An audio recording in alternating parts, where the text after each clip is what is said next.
Game of Thrones, the scheming Baratheon. Welcome back, brave explorers of impossible worlds. We are excited to have you here to continue this odyssey together. Before we continue, everything you'll hear is pure fiction. So please don't try to replicate combat techniques at home. This wonderful story in all its rights belong to its brilliant original author. We are only the messengers of entertainment. Want another dose of adventure? Subscribe to our YouTube channel so you don't miss a single chapter. And if you can't wait, our Patreon has exclusive surprises you'll love. Chapter 101, Working Schemes. The whole thing did not take more than 4 hours before Griffin's Roost was under Edward's full control. Edward had changed the game of sieges by breaking the record of taking this fortified castle. This is just a joke. I don't want anyone to shout and say something like Aegon Targaryen fucking destroyed some castle with his dragon. 6. The next day, the Eastermont's men finally reached Griffin's Roost with his uncle's lead. They were all surprised when they saw that the castle had already fallen under Edward's control even before they arrived. Edward's uncles were looking at him with fear in their eyes. They blamed themselves for not taking Heldon's place and coming to Storm's End with Cassandra. They could form a more close relationship with their nephew by this time. Edward decided to let his men rest for a day before marching to Helltown with his men. He decided to organize the situation in the castle before leaving. First, Edward decided to send the captured Kenningtons back to Storm's End to greet the dungeons. He wanted to keep his war trophies till they could be used against Jon. Edward also decided to use the Kenningtons' men that had surrendered. Of course, he would not trust them. Edward planned to use them as cannon fodder as the vanguard during the upcoming battles. If they refused or disobeyed the orders, he planned to kill them immediately. Before leaving Griffin's Roost the following day, Edward decided to let one of his uncles and another 500 soldiers from the Eastermont's men stay in Griffin's Roost to protect the city.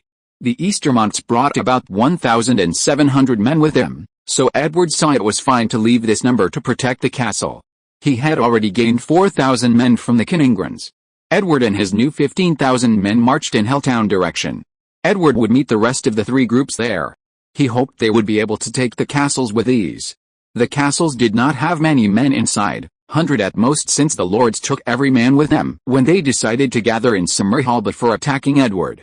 Edward was sure his men and Stannis would manage the situation and succeed in their mission. Edward was able to reach Helltown by the sunset. He did not hurry over here and decided to take his time so the others could be done with their missions by the time he arrived.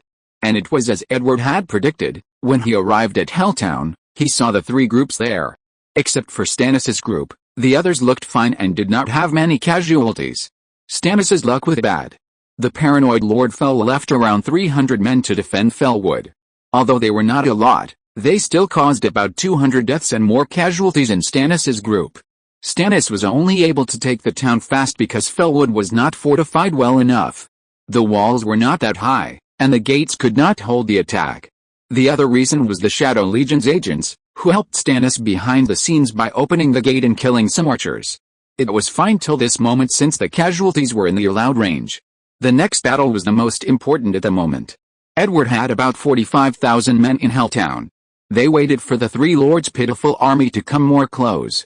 Not to mention their pitiful 6,000 men army, they would not survive under Edward's schemes. When Edward got the news about their exact location, he decided to march to them instead of waiting. He had all the advantage at the moment, and there was no reason to stay on the defensive side. Before long, in the following day, Edward's army met the three lords' army on the mountain road to Summerhall. Yet, it turned out to be a bad location for an open battle, but he spread the archers and crossbow units on the cliff, although he doubted he would need tracked. The three lords were afraid when they saw the sight of Edward's army. They did not get the right intelligence, as Edward would always kill their scouts and spies. But when they examined the terrain, they thought it would be to their advantage and that they had a chance to win. Plus, the rewards Owen Merryweather, the hand of the king at the moment, promised them were enough to turn them greedy. 3. We are here, by the king's order, to get the crown's traitors' heads. If anyone interferes, he will be the enemy of the crown, said Lord Fell with a smug on his face, while his son and the other two lords laughed by his side. They were full of themselves at the moment. Edward wanted to see their expression at the end of this. Edward was going to enjoy torturing this bunch. Everyone looked at them as if they were fools. Not only this bunch of idiots did not retreat as they did not have any information about Edward, they still acted like idiots. They did not even get the news that their castles had already fallen in Edward's hand. As all of you can see, my lords, those three not only did not repent their action but instead acted like that. I have the right to punish them hard enough so the other could take it as an example in the future," said Edward, taking this chance to threaten the rest and find an excuse for what he was going to do. Edward raised his hand, and the soldiers began taking the prisoners out one after the other. The three lords were shocked by the scene, not to mention their armies. "I knew all of you were forced to do such a thing by those cunts. If you want to repent now, it is your chance. Throw your swords and shields, and I would spare your families and children. Defy me, and you would all die with your families," said Edward as he used the chance to lure the men into surrendering. He would use the soldiers as cannon fodders, but he did not need their lords. The weak-willed soldiers threw their swords one after the other, and before the three lords could snap out of it, nearly half of their men had already surrendered to the other side. The others were more loyal to the three. Plus, Edward's men could possibly find every man's family. They were not superhumans, but they could pull at least 8,000 small folk with them. That seemed to be the soldier's family. Chapter 102, Cruel Punishment. Those who surrendered came to Edward's side, and Edward allowed them to take their families with him to the back. Edward could see nearly 2,000 small folk still standing there. It seemed that their sons had forsaken them, or their loyalty to the three lords was deeper than their love to their families. Anyway, Edward did not care as he found that it was a good way to show everyone that he would not forgive those who betrayed him. Edward ordered the attack, and at once, the arrow rain started descending on those left on the enemy's side. After this round of attack, Edward ordered his men to catch whoever they could alive as possible. He sent a men from Griffin's Roost first so that the casualties would be from them mostly. The battle ended quickly, and Edward's men captured nearly 1,300 men. Only Lord Fell's son died from the group. It was finally the time to show his cruelty to everyone present, whether a soldier or a lord. Edward let his men descend to the flat areas in the Reach's direction. He then ordered the men to dig a deep ditch by the side of the road. Edward was planning to do the same as General Hakuki from China. He would bury those remaining soldiers who opposed him with their families alive in the ditch. 14. Nearly 2,500 people would die just like that. That was his kind of madness and cruelty. The soldiers, who would hear about that, would fear him more in the future. Everyone could hear them scream from miles away, but Edward did not care. He had given those men a chance to save themselves and their families, but they did not take it. They only had themselves to blame. Look at the soldiers who repented and joined his side. He would only use them as cannon fodder. They would have at least a chance to live while their families lived. As for the lords, Edward planned to crucify their families. He planned to do the same as what happened to the slaves in front of Mirren. Edward would let them bleed, even the children. He wanted to let the lords watch as their families died and screamed before beheading them, as well. Every man or lord who saw this scene could not control themselves anymore and emptied their stomach with fear covering their faces. Stannis was the same as he did not expect his brother to pull such a dishonorable act. Robert did not actually care, although the sight was somewhat disturbing to him. They could not look at Edward anymore. They watched all that in fear and could not utter a single word as they were afraid they would be the next 6. "I would not do such a thing to an enemy. We would attack the Reach next. I would never do such a thing because they did not swear an oath to follow me. Let this be a warning and a reminder from me. Those who treated me sincerely would receive the rewards they deserve, but those who betrayed an oath to me would face what is worse than death," said Edward with a hoarse voice. It was also a little too much to him. He just ordered the death of hundreds of children with their parents. But he was resolute in his choice and did not waver for a second. This place would get the name of the Tomb of the Thousands, Valley for the later generation to witness Edward's cruelty and the start of a great kingdom. Many lords would warn their sons to never go against Edward or his descendant because of this. Edward did something like that to spread the fear in the hearts of his enemies and allies together. If the lords who made an oath to him broke it and tried to rebel against him, they should expect something like that. The lords would remember this matter before they ever thought of betraying him. And with Edward controlling most of Storm's Land by making his men lords, he would have enough soldiers if those lords decided to rebel against him. That was why Edward dared to pull such an act, because he did not fear that Storm's Land's lords would gang against him anymore too, and with the benefits he gave them long ago, the lords should know his personality by now. They should have learned which side they should choose. By getting on Edward's good side, they would enjoy many benefits that would help them manage their territory and make them wealthy enough to rank on Westeros's wealthy houses.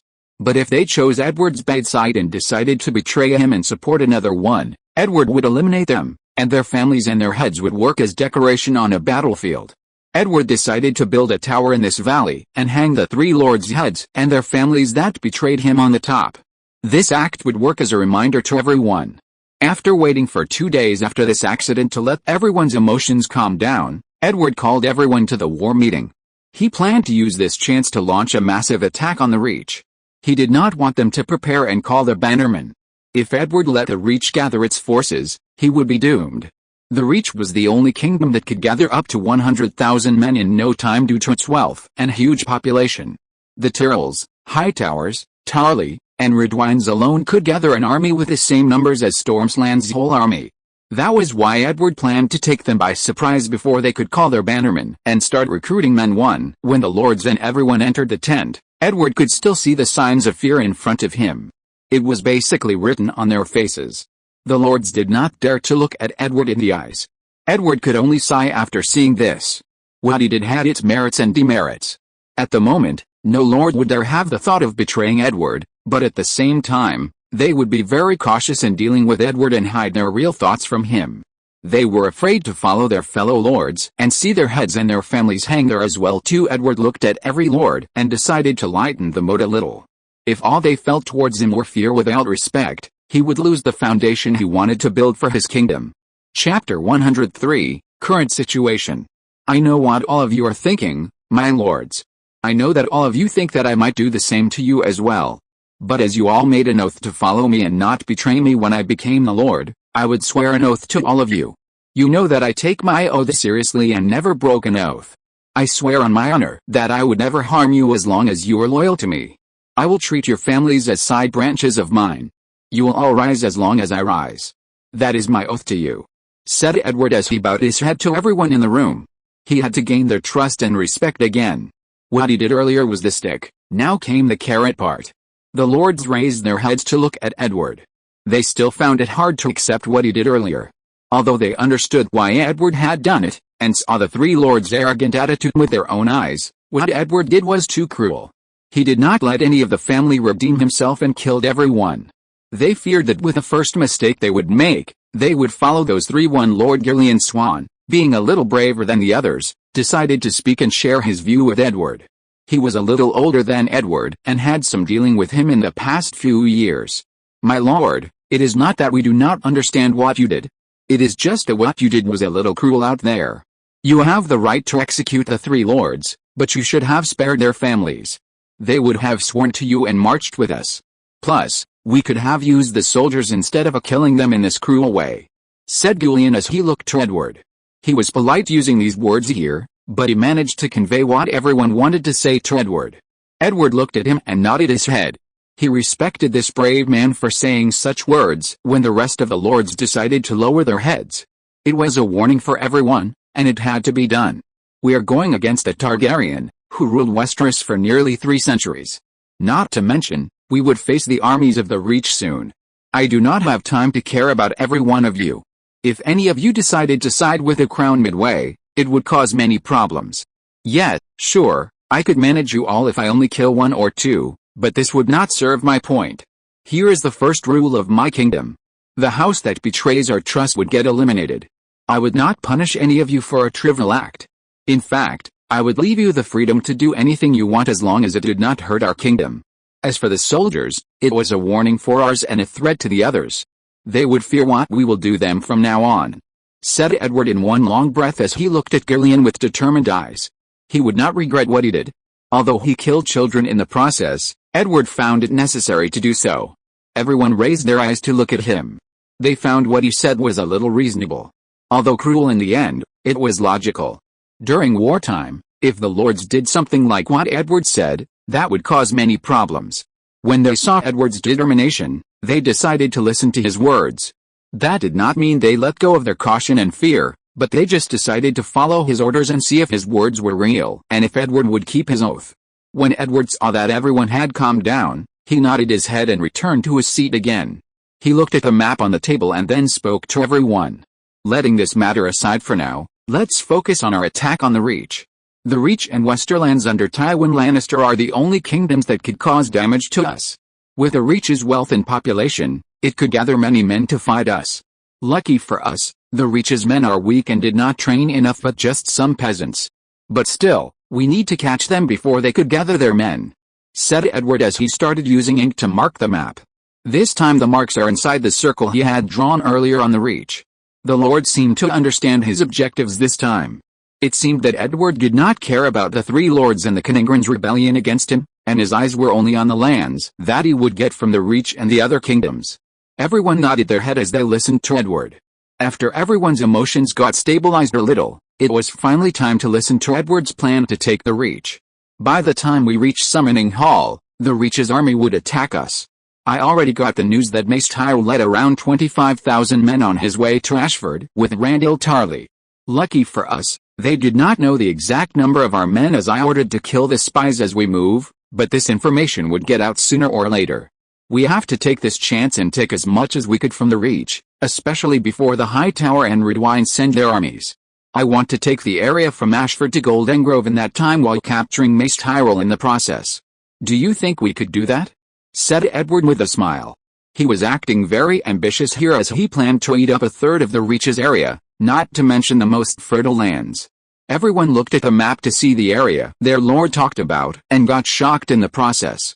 It was a large area, and the Reach would never allow them to dive that deep without sending in army after army. If we win the next battle, we would attack Highgarden and after that to siege it.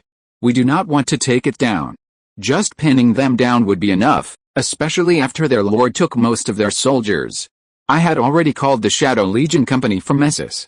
A 7,000 trained men would reach us in the next 2 weeks, so we would have enough soldiers to defend if others attacked, said Edward as he smiled at everyone. Of course, he would benefit and test the Shadow Legion's sellswords in this rebellion as well. The Shadow Legion Company in Essos got a lot of fame, especially with the training method they used to train their soldiers. Although they still could not compare themselves to the Golden Company and their tools, they still got famous and recognized by all with Edward's support. This time would be their first operation in Westeros. Everyone's expression changed after they heard this.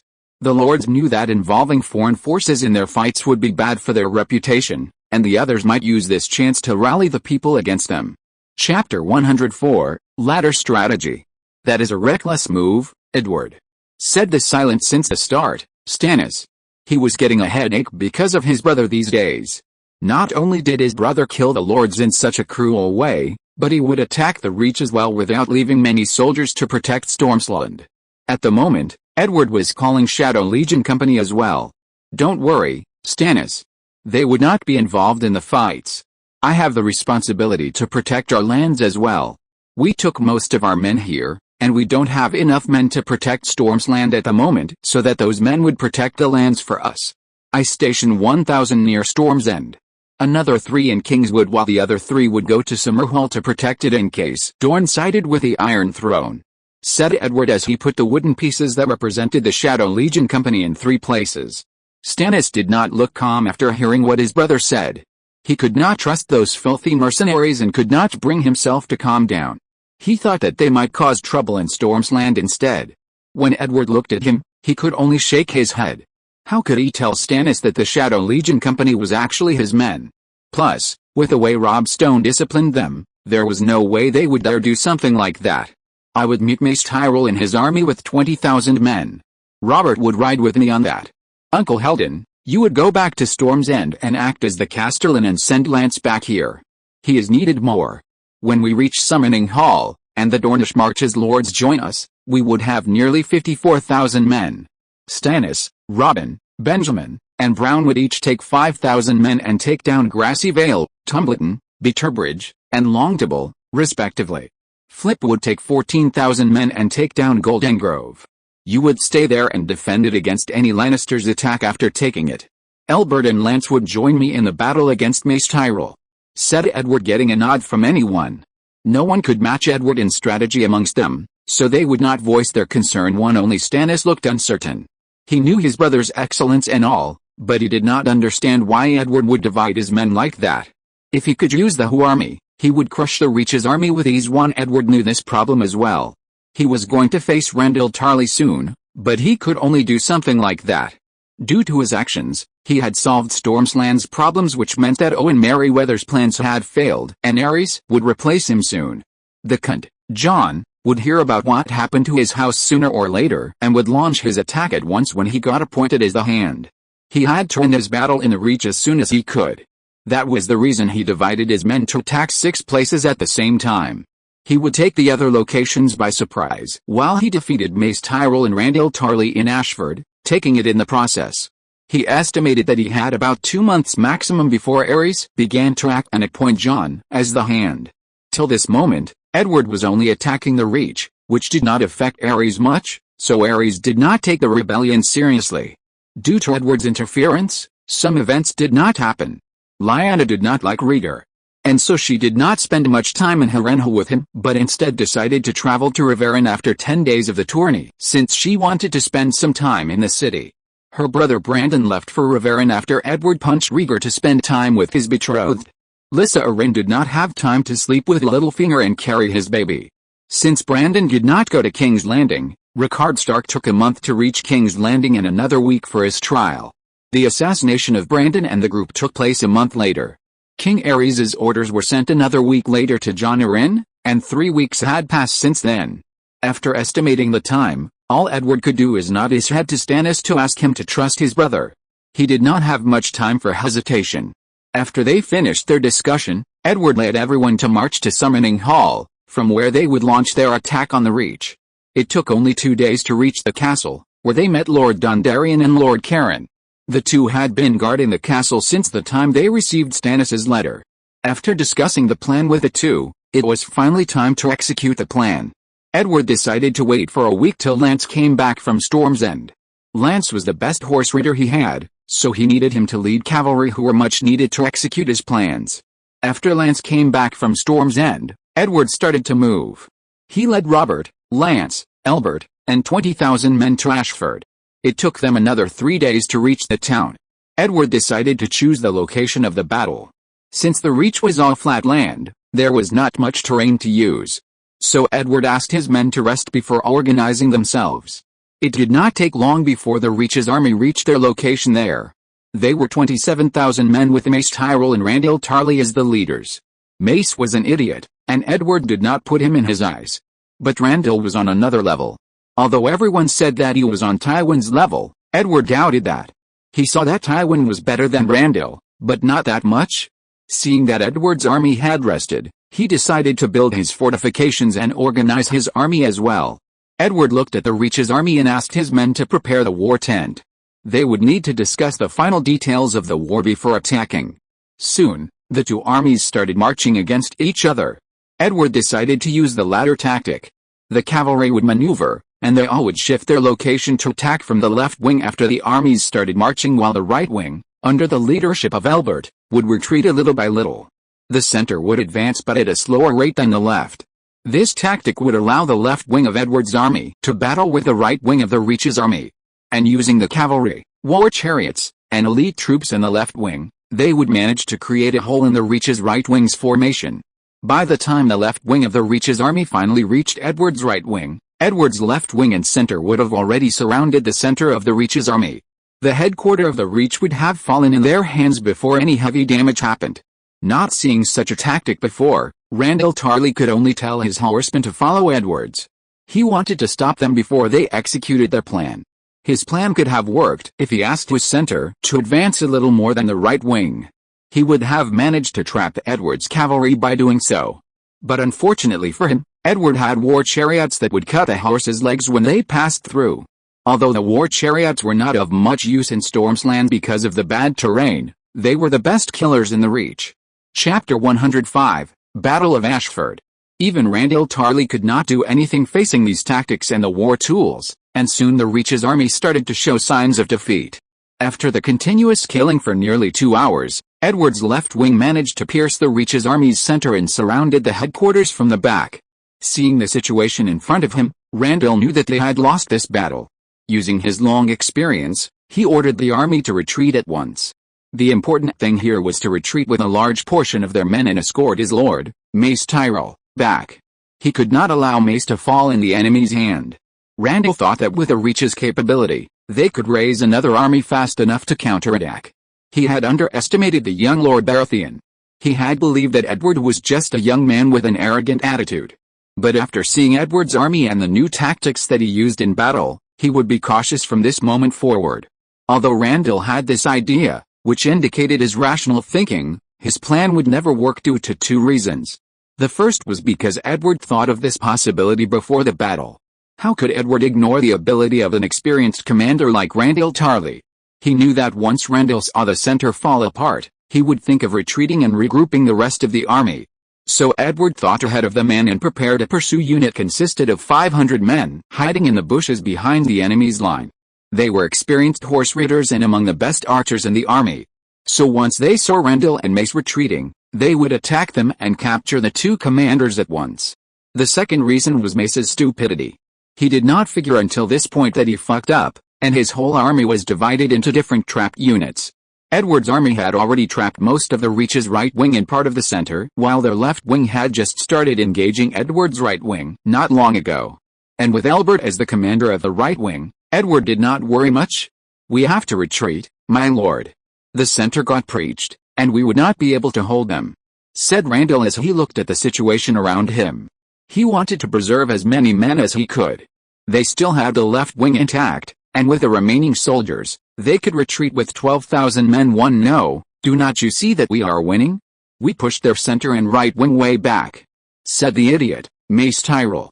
He did not realize until this moment that Edward's right wing was retreating from the start, but due to Edward's formation, the whole army seemed to be advancing rather than retreating.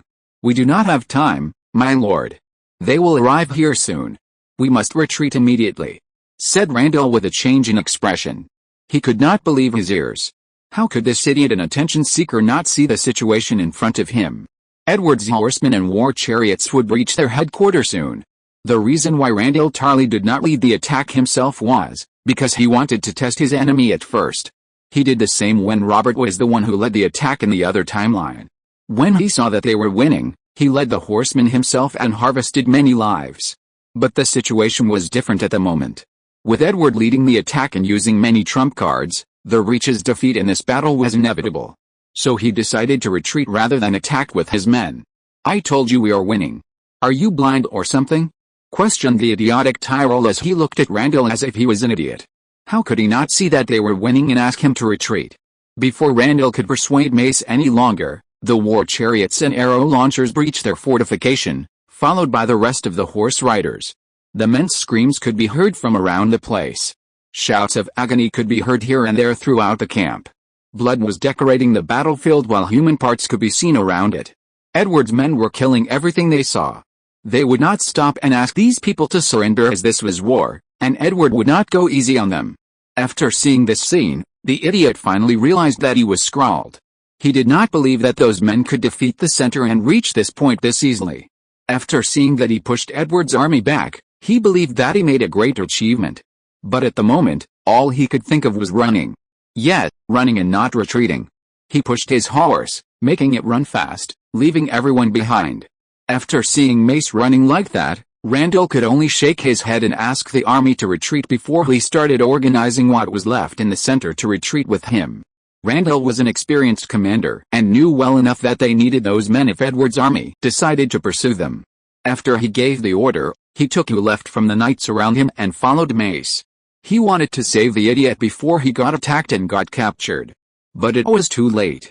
The time Randyll Tarly took to organize the disarrayed army and give the order of retreat was what Edward's unit needed to launch an attack on the running Mace and the small number of men around him. By the time Randyll got to the location, Mace was already in Edward's men's hands. Randyll was furious and was about to order his men to follow Edward's men to rescue Mace.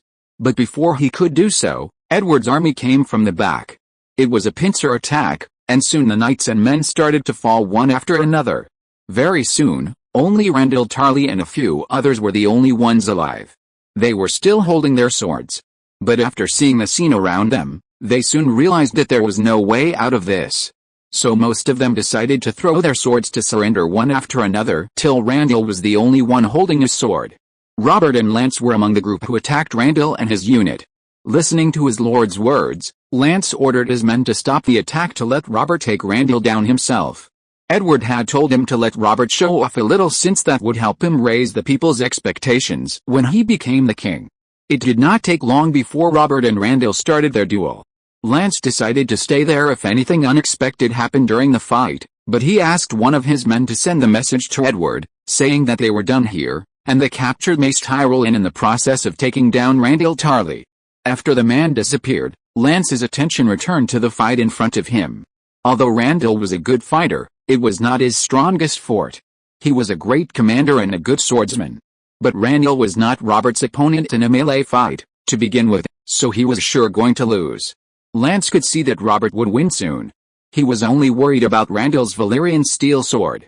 Chapter 106, Besieging Highgarden. 10 minutes later, the messenger delivered the message to Edward, who, in return, ordered to spread the rumors to stop the fighting.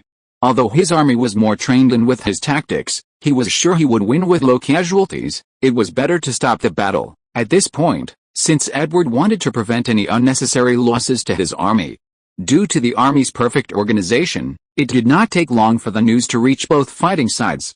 With Edward's men cheering, the Reach's army started to feel down. Some of them even tried to abandon everything and run. An hour later, everything was settled down. Edward's side was able to achieve the best results in this battle. The whole fighting thing continued for nearly 6 hours. During this time, Edward's army killed about 6,000 men and injured another 8 between light and serious injuries. They also captured another 8,000 while the rest managed to escape. Edward's side also had some casualties here, with about 1,000 deaths and 3,000 injuries. The result was perfect due to the strategy, war chariots, and the earlier capture of Mace Tyrell and Randall Tarley. Edward did not want to let his men rest at the moment as they still had a lot to finish. He led the able ones to take down Ashford. The city should be without enough defense at the moment since most of the city guards joined the Reach's army. After sieging the town for 2 days, they were finally able to take it down. Edward decided to let his men rest for 2 days before moving from here. The coming battles would take a long time since most castles and towns would hide inside, turning the wars into sieges instead. Ned Stark should have reached the north by now. It would take him about a month to call all his banners and march south. Till they deal with the old fox, Hoster Tully, it would take them another month. After a month, I should send Robert to the Reach to meet Ned. I do not know if the Battle of Bells will happen since I changed much. I better focus on the Reach for now. If it still happens, I should make a pincer attack on Jon, thought Edward as he remembered the exact situation during the rebellion. With his interference, he did not know if some battles would take place. During the next 1.5 months, Edward continued to launch his attacks on the Reach. All of Edward's predictions came true.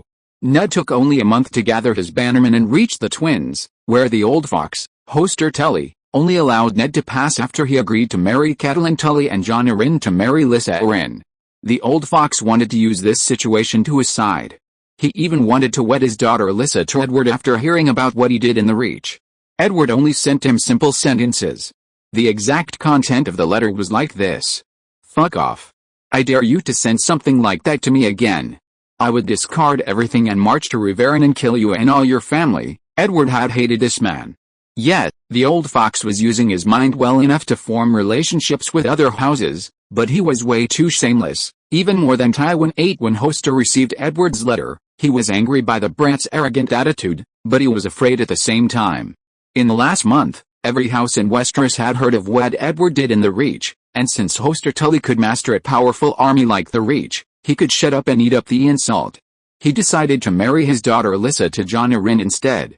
Jon was a calm and wise old man, not a brat like Edward. Jon was not aggressive like Edward. Edward felt that he got liberated after he started the rebellion. He was treating everyone with respect while hiding his arrogant attitude, but everything was fine at the moment. After the rebellion, no one would have the ability to threaten his life. During the 1.5 months, Edward launched an attack on Cider Hall. He besieged the town for 2.5 weeks before he managed to take it down. House Fossaway of Cider Hall protected the town's castle, and they had about 2,000 men. They could even defend the town's castle for a year against 10,000 men. Since the town's castle was well fortified, Edward could only besiege the castle till he found a breakthrough. And after 2 weeks, he managed to do so with low casualties. Threatening to kill Mace Tyrell was of no use as Lord Fossoway refused even when Mace pleaded to him. Every night, Edward would walk around the castle with his men to observe the town's castle from time to time. He wanted to see if he could find any weaknesses. He managed to find one. The location was where the walls were the highest. Only 2 guards would roam the area. It seemed they depended on the high walls in this area too much. Edward managed to come up with a plan where he would send his best athletic men. They would use strong arrows as ladders and climb the castle walls at night. And he delayed it till the night when the moon could not light the sky. His men would depend on the enemy's torches. It was the same tactic used in the movie Prince of Persia, too. Before the sun could rise, Edward had already taken the castle and executed Lord Fossoway and hanged his head in front of the gates. Although this battle took too long, Edward did not lose any soldiers in this battle. After this point, Edward shifted his eyes towards Highgarden. It was finally time to besiege this castle. Knowing that Tyrell could gather up to another 10,000 men, and with the help of House Hightower, they could raise another 10 or 15,000, Edward decided to use the precious heir. Mace Tyrell was the only eligible heir to House Tyrell, and if he died, then their line would end with it, so Edward could finally put him to use. Although he would not take Highgarden as taking the castle would cause many problems to himself before the others, he would ask for outrageous demands. Without mentioning the Reach's lords, the other lords would never allow him to take all the lands that belonged to a great house. Plus, Edward did not need to take all the Reach at the moment. He was already satisfied with the lands he decided to take. It was more than a third of the Reach's land. So Edward besieged Highgarden 3 days after Cinderhall's fall and prevented any reinforcement from the Tyrell to the other houses. He sent his men to take their castle. Edward waited for his men in Highgarden. The first to finish was Stannis this time. He managed to take Tumbleton in 3.5 weeks. When Edward received the news, he ordered Stannis to fortify the town, as they would have to defend against an attack from the crown very soon. Edward would depend on Stannis's 5,000 men and the 3,000 men from the Shadow Legion Company. Chapter 107, Targeting Storm's End. After that, Edward asked Robert to leave for Riverland to meet with Ned and Jon. Edward told Robert to announce his claim to the throne once he met them. Edward did that for 2 reasons. The first was the lack of response from the crown until this point. They would have to stimulate the situation a little more. The second was he wanted to throw Robert's problems at Jon. Edward got more and more annoyed by his behavior during the last attack. Since Edward did not have time to babysit Robert, Jon could do that instead. Soon, Robin Hood and the others succeeded in taking down the 3 towns. Edward ordered them to support Stannis if he needed any help once the crown attacked. At the moment, only Mace Flip did not finish his job. Edward had to admit that he gave him the most difficult mission. House Rowan could gather up to 8,000 soldiers. So although they took them by surprise when they launched a full-scale attack, Golden Grove still had at least 5,000 men when Flip arrived. And since he had to guard against the Lannister, Flip might need more time. During this time, Varys finally responded to his letter. He sent him a little bird with Varys' message. Varys expressed his thanks for Edward for caring about the children and told him that he managed to sneak the small princess outside King's Landing to Storm's End. As for the newly born prince, Varys expressed that it would be difficult to do the same. It was the same for Illyria Dane. Varys thought that he could threaten him with Illyria too. Edward could not stop himself from laughing. He wanted to kiss Varys right at the moment. It was as if Varys was helping him by threatening him. Although Edward found it hard to sacrifice a beauty like Illyria, he could punish the mountain and took more lands thanks to her. It was all for the greater good. Cap 11 At the moment, Jon Connington was leading an army to attack Stormsland.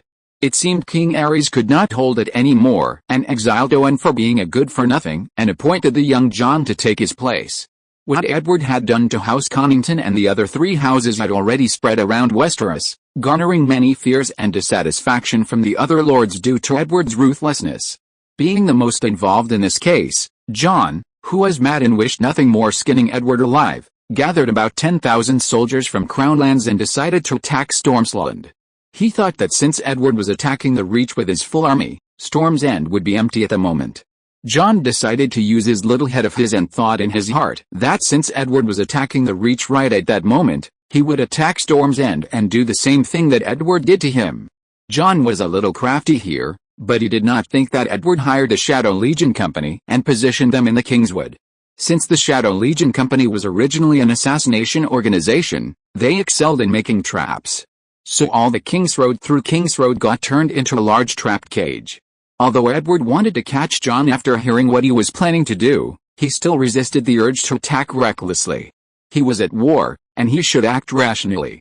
John got injured by a trap in the Kingswood, but decided against retreating to King's Landing to recuperate, as he knew about the Mad King, Aerys' madness, and still led the army to capture Storm's End, sacrificing more men in the process. Although the Shadow Legion company was a group of well-trained people, they got outnumbered in this fight 3-1, so they had to depend on guerrilla warfare and use ambushes using the forest around them. They would use the woods as their cover and launch attacks in the middle of the night or when the enemy rested. The moment Edward heard about the attack, he took 5,000 horse raiders and moved in the direction of Kingswood. He left Lance and Elbert to lead the siege on Highgarden with 14,000 men. Edward did not want them to really launch an attack, so it was fine with this number only for a siege. He instructed them to use Highgarden's heir, Mace Tyrell, to threaten them once something happened when he left. After giving some more instructions, he led the men back to Stormsland. It was the time to kill that cunt, John. Actually, the most part of the cause why Edward went back himself and did not send Lance was due to Ashera's newborn baby. He had received the news that Ashera had given birth to his second son, and Edward was excited since he heard the news. Although it was not a good thing for the commander to return just like that, when he heard about John's attack, he found the opportunity and decided to defeat the Crown's army and check on Storm's End after that. It took Edward 6 days to reach the Bran's Gate. Due to the fortification he added to the castle, it was impenetrable, and the rest of John's army was stuck there even after they left Kingswood. The Shadow Legion company decided against any frontal confrontations. They decided to retreat and defend the Bran's Gate against the remaining army according to Edward's instructions. When Edward reached Helltown, he instructed some of his men to separate from the group and go to Storm's End to fetch the Connington prisoners. It was the right time to use them. Edward was furious at the moment and decided to torture the Conningtons himself when he arrived at the Bran's Gate. He would enjoy the moment after seeing John's expression when he saw the rest of his house die in such a horrible way. When Edward finally arrived near the Bran's Gate, he did not attack at once but instead waited to gather more information about the situation. After sending some scouts to search the area, he waited there till the scout returned. Edward had trained the scouts to make good use of the terrain, and the best ones they could memorize were Storm's lands. By using the hills and bushes around the castle, the scouts were able to gather enough information without getting caught. After Edward heard the situation, he could only smirk. It seemed that the situation was in his favor. John's army was tied to the castle and could not leave to attack any other place. John had already lost around 2,000 men before he managed to cross Kingswood, and if he did not burn a part of the forest, he would have stayed there with his armies forever. Chapter 108, Battle of the Gate. It was such a clever plan that his little mind thought of, but it also delayed his army a lot, and he had to put the fire down himself if he wanted to move. After finally exiting the forest, he attacked the Bran's Gate, but after all the work Edward did to reinforce the castle, John did not have a way to take the castle even if he waited forever. He tried to maneuver and turn around the castle to launch his attack on Storm's End. But the Shadow Legion company stationed in the front and the rest that defended the Bran's Gate made a pincer attack which cost John another 2,000 deaths since the attack was in the middle of the night. John decided to take down the Bran's Gate first before attacking Storm's End, but he was afraid that Edward might return, and he was in that dilemma since then.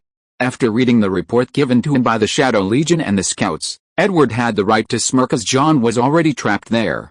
Edward did not see a way for John to return from this situation unless he forsook his army and retreated to King's Landing. After knowing the whole situation, Edward sent a secret raven to the leader of Shadow Legion Company's group stationed in the castle to order him to open the gate and start the attack. He did not see any reason for waiting anymore since he had the element of surprise, and with a pincer attack, the rest of John's army would crumble. After sending the letter, Edward rode his horse and said some words in order to motivate the men before the battle. They slowly began to ascend the hill to the castle location. Before long, the army of 5,000 men started to accelerate. By using their charge's momentum, they soon could see John's army.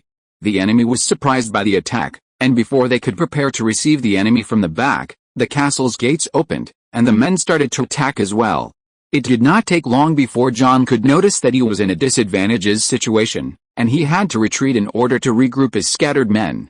So he issued an order for the army to retreat and led a part of the men in Kingswood's direction. Edward used this chance of disorder in John's army and decided to kill as many as he could before they could retreat. In this battle, Edward's men managed to kill another 2,000 men and captured another 1,000. Only John, with 3,000 men, was able to retreat.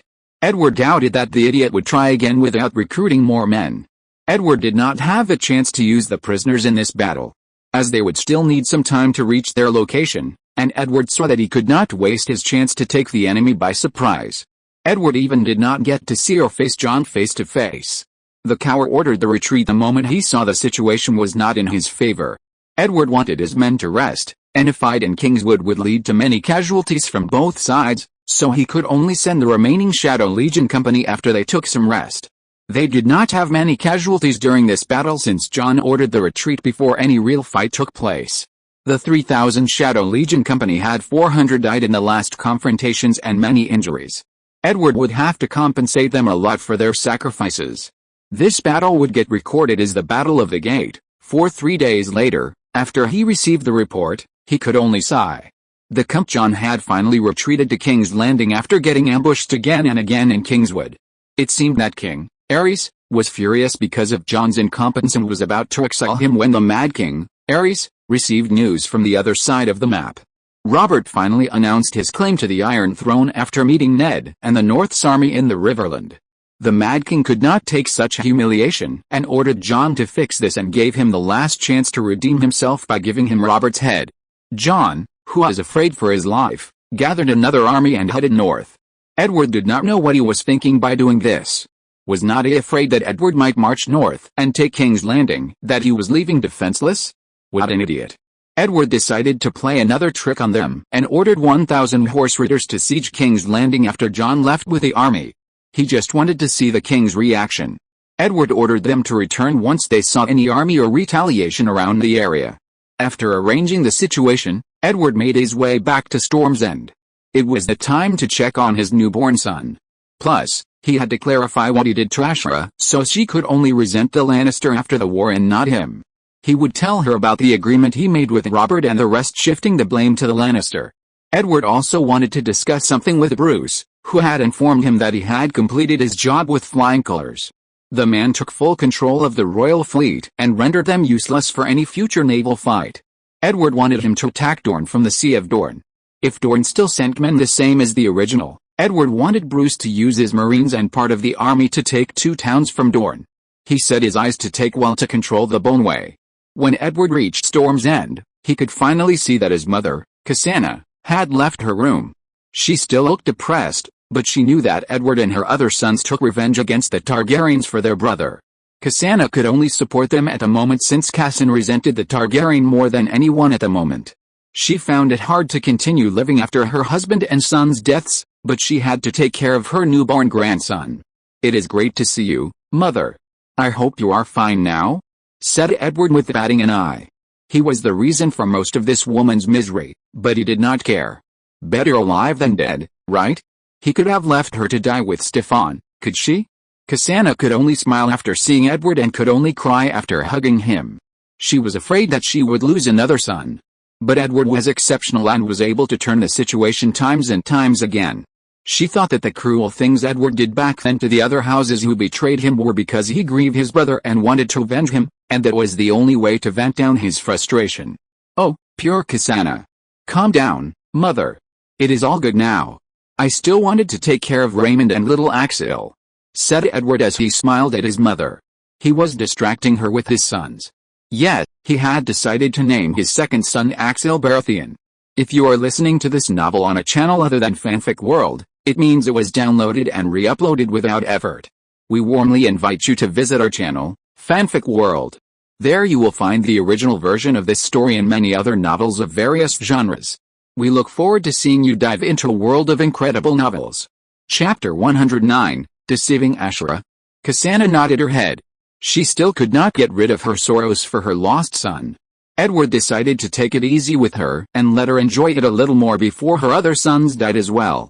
After entering his wife's room, Edward could see Ashura sitting there talking with the maidservants while still holding the newborn baby. The little Raymond was sitting beside her while playing with his brother. When Edward entered the room, Ashura's face lit up with a beautiful smile. She had missed him a lot. Edward had been absent for more than 3 months, and no one was telling her anything. When she asked the servants, they would say that they were instructed not to tell her anything.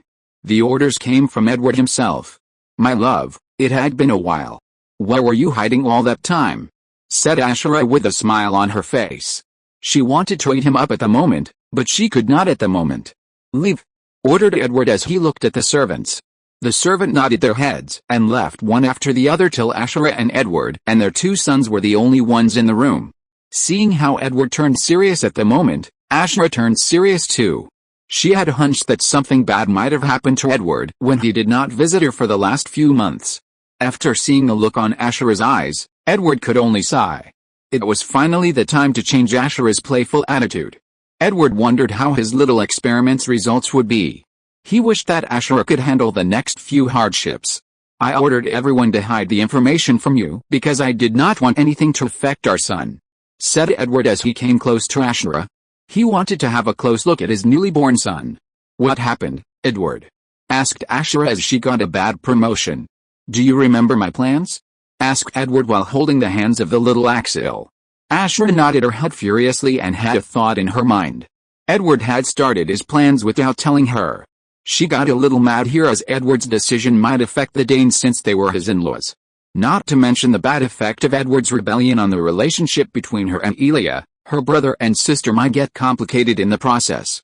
"Well, everything got fucked up by the Mad King," said Edward as he faked his pained expression.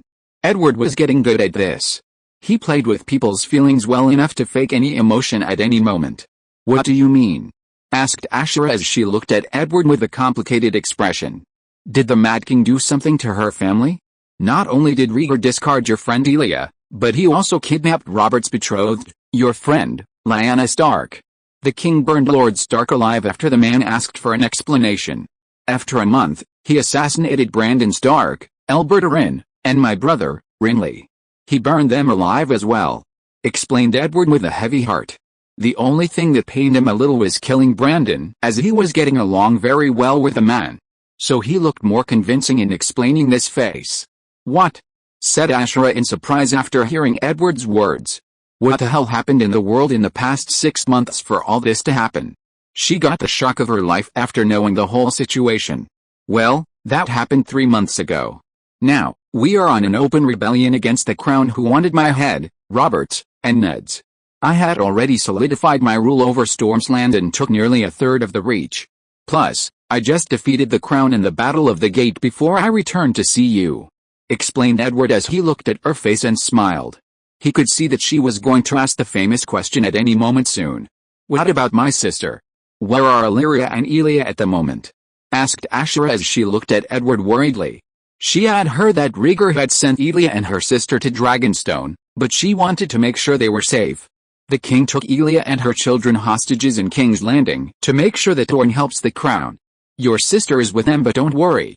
I had already agreed with Robert, Ned, and Jon Arryn on a term before we started all this. Here, you can look at the paper signed by the 4 of us," said Edward as he presented the agreement paper to Ashura.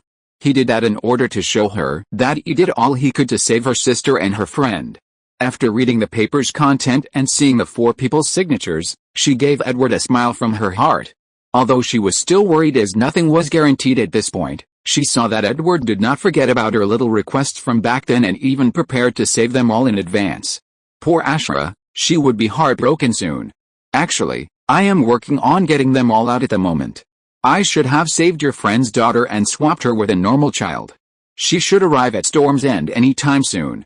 Once she arrives, I want you to take care of her as one of your children.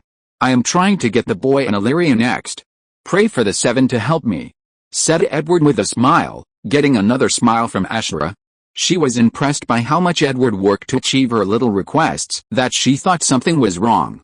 Ashura was his wife, so, of course, Ashura would know part of his personality by now. They had been married for 3 years now. She knew that Edward would not do something that would not benefit him. But after some thought, she figured that he might be trying to get on her good side. I will say my farewell, again now. I have a war to win," said Edward as he kissed Ashera and stood up to leave the room. He had finished his business here. He had made sure that his children were fine and made himself innocent in Ashera's eyes. "Stay safe, my love," said Ashera as she followed the leaving Edward with her eyes. She really admired Edward's abilities from the bottom of her heart. He had predicted something like that might happen and took precautions to save her friend and her sister too. After Edward left the room, Ashera turned her eyes towards her sons. She could not help but smile after seeing the resemblance between them and her love. She wished they could grow up well and help their father. "Both of you will have a large amount of work to do to help your father. You must grow up well," said Ashera as she looked at her two sons with love in her eyes. Raymond, who was 3 years at the moment, turned to his mother and nodded his head furiously. Although he did not fully understand what his mother said, he could only agree to her seeing her smile at him and his brother. Chapter 110, Moving North. After Edward left Ashera to rest and take care of the children, he went to the hall. He had a meeting with Bruce Caron. He had to discuss the exact plan with him before he left to follow John, who should attack Robert and the Northern Army at some point. When Edward entered the hall, he found Bruce and his uncle, Heldon, waiting for him. Heldon was the castellan of Storm's End at the moment, so he would, of course, attend this meeting. Cassandra did not have the heart to participate in such meeting anymore. "Sit," said Edward to both the men who stood to welcome him. He did not have that much time for formalities here. After they all took their seat, Edward ordered the guard to prepare the map. He then turned to Bruce to ask about a detailed report about the mission regarding the royal fleet. "Bruce, the exact details about your mission," said Edward with a calm voice while drinking some wine from the cup. He looked at Bruce and hurried him up. "As you instructed, my lord. After sending a squadron to help Lord Cullen, I took the rest of the fleets and divided them into 2 parts. The first group attacked Dragonstone, while I took the rest to attack the rest of the fleet in King's Landing. We took them by surprise and managed to take over 130 ships while sinking another 20. The Targaryens could not fight us on the water anymore," said Bruce in one long breath. He looked at Edward, waiting for his next question. Bruce's admiration for Edward was on the level of the 8 commanders under Edward, if not more. Edward had changed his life a lot, and he would sacrifice his life for Edward. The second son of Lord Caron turned into the Admiral of Stormland's fleets, even higher than his brother in Edward's eyes. It was all because of Edward's favor that he reached this point. "What about our losses?" asked Edward as he looked at Bruce's eyes. That was the most pressing question in his eyes. "We lost only 1 ship while another 2 were a little damaged, but they are getting fixed right now," said Bruce as he looked proud of his achievement. But Edward found it unnecessary losses. They attacked using the surprises element, and the royal fleet should not have that much time to prepare. Plus, Edward's ships were more sturdy and fast than the royal fleet, so how could they lose a ship here? 6 How many deaths? Asked Edward as he looked a little uncomfortable. He could train soldiers with ease, but the Marines needed special care. The sailors had to be trained as soldiers and learn how to use ships and fight on water. "About 24 men, my lord," said Bruce with some gloomy expression after seeing the look on Edward's face. Edward nodded his head after hearing Bruce's reply. He still found the deaths of the sailors a little uncomfortable. "What about Clin's side?" asked Edward as he looked at the soldiers who had just entered with a map in his hand. Lord Clin managed to take Stonedance and Sharp Point after 10 days of arriving. He performed miraculously and did not lose many soldiers. The Targaryens sent a 3,000-men army through the land and another 20 ships from the bay to take them back, but Sir Clin managed to defeat them all without many casualties. "After we took the royal fleet, the Targaryens stopped attacking the 2 towns," explained Bruce with admiration in his eyes. He had figured the reason why John Clin was the closest and favored man under Edward. He indeed deserved it with his talent and hard work. Edward nodded his head. He expected no less from Clin. He turned his eyes to Heldon to tell him what to do. Send a letter to Clin and tell him to return to the Brands Gate, then travel to Tumbleton and leave only 4,000 men under one of his men to hold the 2 towns, said Edward with a smile. It was time for Clin to have some more action. "Eh?" said Heldon as he signaled the guard to bring the paper and ink to write to Clin. "As for you, Bruce, if Dorne supported the crown and sent an army, I want you to wait till they leave Dorne before attacking while. Use the tactic poisonless that we have practiced.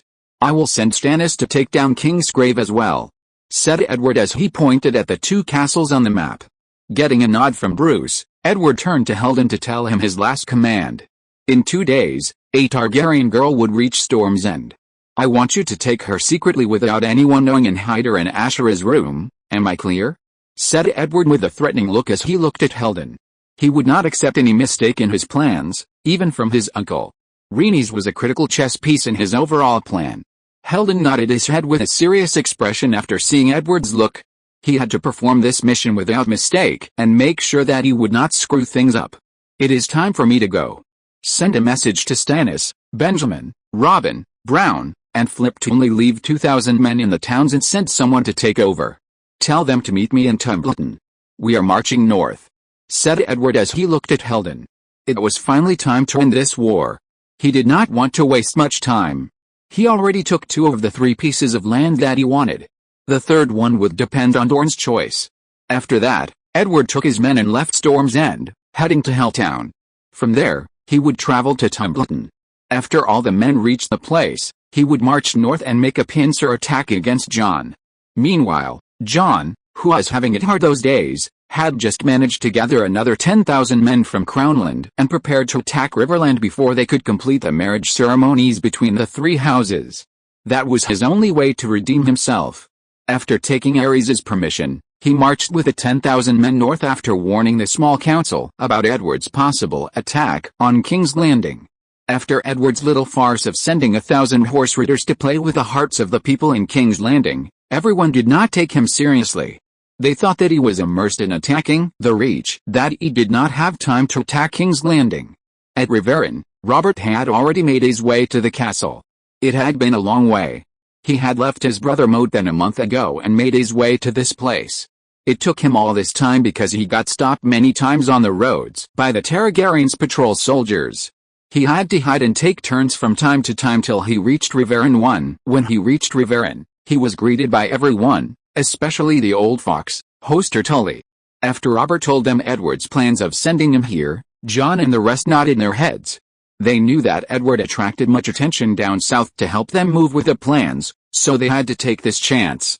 Chapter 111, The Situation in Riverlands. The following day, they followed Edward's plan, and Robert announced his claim to the throne. The old fox, Hoster Tully, wanted to stop Jon and Lys's marriage and wed his daughter to Robert. He saw it as a great chance. If this rebellion succeeded, Robert would be the king of the 6 kingdoms, and he would be Robert's father by law. But after remembering Edward's letter, he dismissed this plan.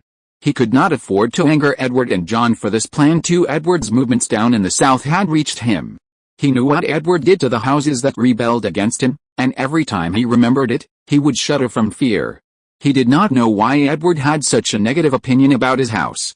The most thing that made him afraid at the moment was Edward's threat. He feared that if he did not take the chance and wed his daughters to Ned and Jon, Edward would really move north and took Riverlands by killing him. Not only Hoster Tully heard about this news, but Jon and Ned also did. Ned found it hard to accept what Edward did, as killing women and children in such a way was against his principles. He was an honorable man and would never do the same thing that Edward did. As for Jon, he also did not expect Edward to pull something like that. Jon remembered Edward's warning before Edward left Helltown and could only sigh. It was Edward's kingdom, so he could do whatever he wanted. He was also shocked by the amount of land that Edward managed to take from the Reach and Crownlands and found it hard to think of an explanation to House Tyrell. But they moved against him, and this should be their punishment. Before the wedding ceremonies could begin in Riverrun, the group heard about what had happened to the Crown's army that moved south to take Storm's End. They also heard about the new army that the Crown prepared to attack them, so they started to prepare to intercept Jon's army and decided to delay the wedding ceremonies till they defeated Jon and his army. Back to Edward, who finally reached Tumbleton. He was having a meeting with his men. When he arrived, he was greeted by Stannis and all the other groups. Edward could see that everyone was here except Clyn. Clyn should arrive the next day. "What is our situation, Flip?" asked Edward as he looked at Flip. Flip was the last one to take the town Edward entrusted him to take. Well, Golden Grove was under the control of House Rowan, the 4th strongest house in the Reach. If Flip did not play it well and persuaded Lord Rowan to join them, Edward did not see how Flip would take down the castle in a year. After Lord Rowan joined us, he sent 3,000 men to help us. With 3,000 men from the 4 other groups, we would have 12,000. I left 4,000 to help Lord Rowan if the Lannister attacked. So with your men and Clynn's, we would have nearly 34,000 men. The rest is protecting the castle we took and besieging Highgarden," said Flip, giving Edward a detailed explanation about the available men and the location of the others. He went through the losses as well. Flip knew Edward's personality the most and knew what Edward wanted to hear, so he started recounting the situation. "Good," nodded Edward after hearing Flip's words. "We would have our meeting after Clyn arrives with the rest of the men tomorrow, so take a rest, everyone. We would march north soon. Stannis, stay. I want to talk to you," said Edward as he looked at everyone before shifting his gaze to Stannis. Everyone nodded their heads and bowed a little before taking their leave. Only Stannis and Edward stayed in the tent. Stannis could only look at Edward's back to see what he wanted to talk about as he was curious. "Take your seat, Stannis," said Edward to Stannis, who stood to bid farewell to the rest earlier. After Stannis took his seat, Edward took 2 cups and poured some wine in the cups. He knew that Stannis did not drink, but he was a little happy to achieve some of his plans and could not help but want to celebrate with Stannis. Stannis tried to refuse, but Edward insisted. "I will probably march north tomorrow, but you will stay here," said Edward as he drank some wine from the cup while looking at Stannis. After hearing his brother's words, Stannis' expression changed. Of course, he wanted to participate in the battles as he saw that it was the only way to gain some achievements for himself. He was about to retort Edward when Edward caught him to it. "Don't give that face. I have another mission for you. I want you to defend Storm's Land and the new lands that we took. The old fox, Tywin Lannister, did not make a move till now, and I am afraid if we took everyone north, he would attack. Plus, I have a mission for you and Dorne. If they decided to side with the crown, I want you to let their armies pass without attacking them. After that, I will leave 9,000 men with you. Take them and take Kingsgrave and Skyreach," said Edward as he looked at Stannis with determination. Till this moment, Edward did not know the real intentions of Tywin Lannister. He knew that Tywin was waiting for his chance to attack King's Landing without losing any soldiers. He wanted to let the others fight while he reaped the benefits. But could Edward rule out the possibility that Tywin might make his move against him? The man was an old fox who was preparing for this war since Edward told him the news. Edward knew that Tywin had increased the whole army of Westerland to nearly 75,000. Tywin's army outnumbered Edward's and was a well-trained army as well, not like the Reaches. Plus, Edward lost about 4,000 men in this war till this moment. After hearing what his brother said, Stannis knew that what his brother said made sense. His brother would think of every possible scenario that might affect his plan. But Stannis was still a little reluctant. He did not know why Edward did not ask this request to one of his men and asked him instead. "Why did not you ask one of your men or the other lords to do so?" asked Stannis as he did not want to be left behind. He looked at his brother for an explanation. Chapter 112, Battle of Holdfast. "Because it had to be you. You are better at defensive strategies. Plus, you are my brother and have to protect Storm's Land instead of me. I don't need you to worry.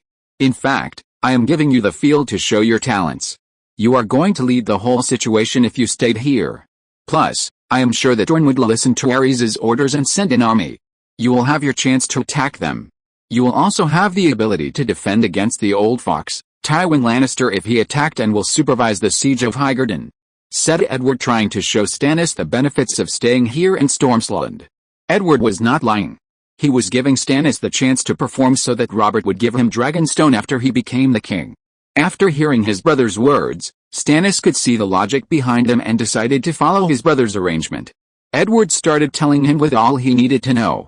He told him about Bruce's attack on Weil and how to use Mace Tyrell to their benefit if anything happened.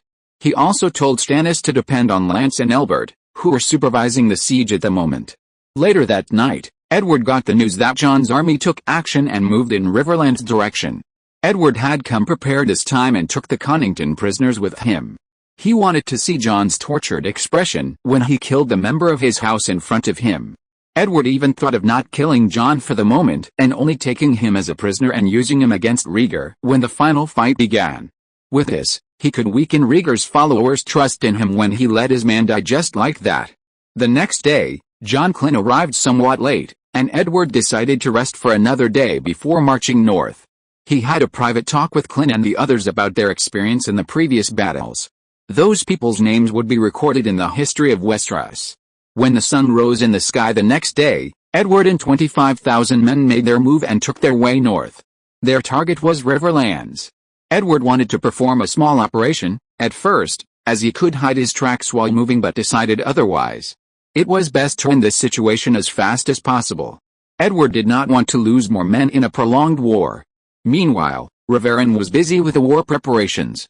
The armies of the North and the Vale would launch the attack on the Crown's army. The old fox, Hoster Tully, managed to convince the naive Ned and the helpless Jon that he would not fight till the wedding ceremonies happened. With this, he would save himself from making any sacrifices and let the North and Vale fight and reap the benefits in the end. If Edward had been there, he would punch him in the face without hesitation. Edward did not hate House Tully without any reason. Except for Blackfish, Edward did not see any suitable man in this house. House Tully was among the houses with a must eliminate tag in Edward's dictionary. Ned, Robert, and Jon led their army to meet Jon's army. This time the battle would not happen in Stony September as Robert was not hiding there. The three commanders decided to meet Jon at Holdfast and moved fast in order to meet him there. 2 weeks later, the Battle of Holdfast took place. The armies of the North and the Vale faced the Crown army. The rebellion side had about 25,000 men while the Crown had about 15,000. Jon Connington managed to convince some lords from the Vale, Riverlands, and Westerlands to send him some men. Although Jon did all he could to gather this army, it would not help him much. He was facing an army twice in size. Plus, Jon was not good at using tactics to win the war, so Jon only depended on a frontal attack. He only hoped that he could surprise the rebels' army with his 15,000-men army, but he could not anymore. Since Jon was a coward, when he saw that the battle was in the other side's favor, he decided to abandon the fight and flee back to King's Landing. At least he killed Denys Arryn, the last heir to the Vale. At the moment, Jon Arryn did not have any heir to the Vale, and it would fall under the control of the other houses if Jon died in this war, so Jon decided to return to Riverland. He would supervise the rebellion from there. Jon knew that Edward would come north soon as Jon had just received Edward's letter. Edward could lead the battles, and he would not have to worry. He should concentrate on his marriage to Lysa Tully in order to have an heir to the heir. Jon, who hid under his men's corpses, managed to find a way to leave the battle while half the army he gathered ran away. The other half either got killed by the rebellion's army or got captured. Jon blamed himself for those defeats and could not help but curse Edward. He was the one who started all this. If he did not get defeated by Edward in Stormsland, Jon might have a chance to put down the rebellion here and for good. But at the moment, he did not know what to do. The prince was away since the start of this rebellion, and Jon ran out of ideas. If he returned to King's Landing, Jon was sure that he might get killed by Aerys, but he had to in order to save the prince's children. But on his way to King's Landing with the 2,000 men who survived the battle, he got the shock of his life. Without realizing it, he and his men got surrounded by a large army. Jon did not have the time to send scouts in King's Landing's direction as he focused all his attention on the rebels. He thought that they might send an army to follow him, so all the surviving scouts got sent in that direction. At the moment, Jon's vision was blank. He did not know whose army was this. He began to have thoughts about the Lannisters. Edward also came to his mind, but he dismissed Edward from his calculations as he did not get any news about Edward's movement for the past 2 weeks. Not to mention that Jon had received the news that Stormsland's army was still besieging Highgarden. But when he focused his attention on the army in the front, his expression changed. No, he did not see Edward but saw the surviving members of his house crucified on a cross carried by a cart. Jon could see Edward holding a knife and skinning the last one of the younger generation while smiling at Jon 17. Chapter 113, A Game with Jon. Edward, who was in the middle of his game, noticed Jon and could not help but smile while cutting the nipple of the young man in front of him while smiling. Edward looked like a demon to everyone at the moment. He was giving a creepy smile to Jon, whose face had lost its color. To Jon, "My friend, how did you find the war? Fun, isn't it?" asked Edward with a smile while licking the blood from the tip of the knife. Everyone heard the young man scream after Edward freed his mouth and cut his nipple. "Why, you?" Jon, who was still in his shocked state, could not complete a sentence. Even if he was out of his shock, what would he say? Edward was taking every chance to kill him. How would he run while facing 25,000 men? "Oh, I forgot. This young man does not need his balls anymore," said Edward with a creepy smile as he turned to the young man again and removed his balls using his knife. Edward was wearing protective gear so that the blood would not reach him. It was like Edward was doing an operation on the young man too. The young man's scream put fear in the heart of everyone present, even Edward's army, who should have gotten used to his style by now. The men's legs around John began to tremble from fear. Some men even pissed themselves when they saw the situation. Edward then ordered the rest of the Kenningtons to be treated the same as the young man. Soon, screams of agony filled the valley they were at right at the moment. Edward was not worried as the Targaryen would need more time to gather another army. Plus, even if the Targaryen managed to gather an army at the moment, they would need 2 days or 3 to reach their location.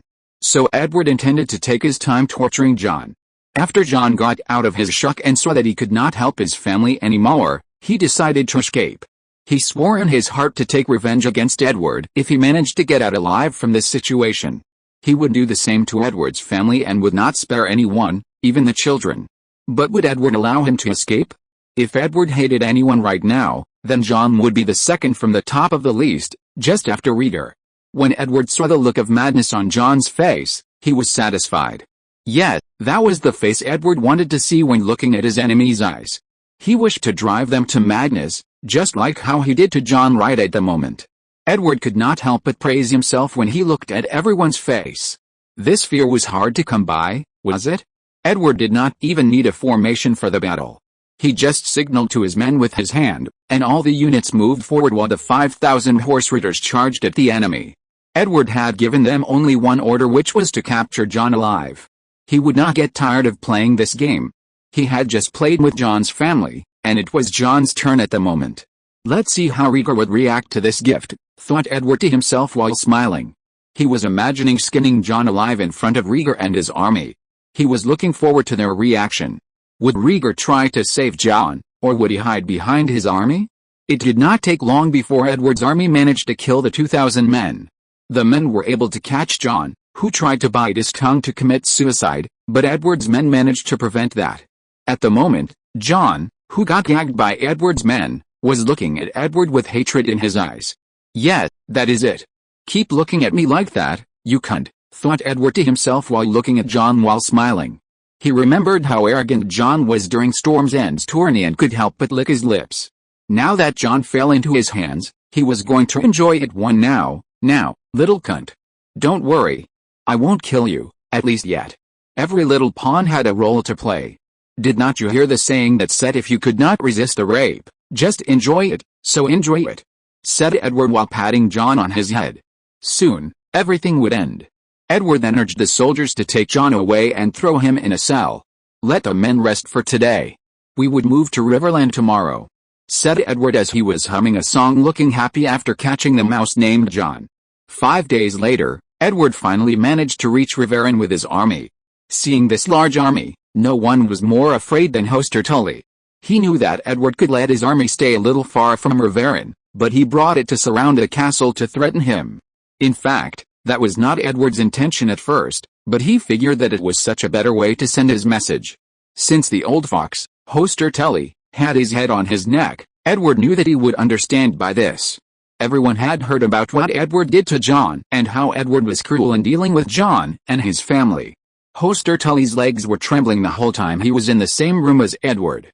Although Hoster was spineless, he had a good head on his shoulders. As for the idiot Edmure Tully with no courage or head, Edward gave him a look, and the young man pissed his pants. Ned, John, and Robert came to see Edward after his arrival. Ned wanted to have a real talk with Edward. He did not believe that Edward would do something like that. Ned saw Edward as his idol in this regard, so how could Edward behave like that? Edward's rank in Ned's heart dropped a lot after he heard what Edward did. Although John also did not like what Edward did, John knew that this might be Edward's method to control the other lords in his lands. As for Robert, he was actually happy. He wanted to kill John Connington himself, but the coward had escaped from his hands in the Battle of Holdfast. At least Robert got the chance to kill Rhaegar's friend, Miles Mouton. After greeting Edward, who just came out after he rested, Ned could stand it anymore and started arguing with Edward the first thing. "How could you kill all those people, Edward? There were even children and women among them. Questioned Ned with an angry tone. He was furious at Edward and was looking at Edward as if he had a grudge against him. Chapter 114, The Start of the Final Battle. Edward got annoyed here. Although Ned was his friend, he should not meddle in his affairs like that. That was the method he came up with for his rule. Shut up and sit, Ned. Did you see me kill anyone other than the lords from Stormsland? Said Edward with an angry tone. He did not like anyone to question his decisions. Call him a tyrant or anything, but that was how he was. Ned was shocked a little as he did not remember Edward getting angry and yelling at him like that. He shut up and started to think about what Edward said. Although Edward took many towns in the Reach and Crown lands, no one heard Edward did anything to the lords' families in those lands. As I told you before, my honor is my family, and when my family gets hurt, I will lose my honor. I already lost a brother, and I won't lose more. Those who betrayed you when they swore an oath to protect you are the ones that should get killed so that I can set an example for the others. You have your way, and I have mine, so don't question me.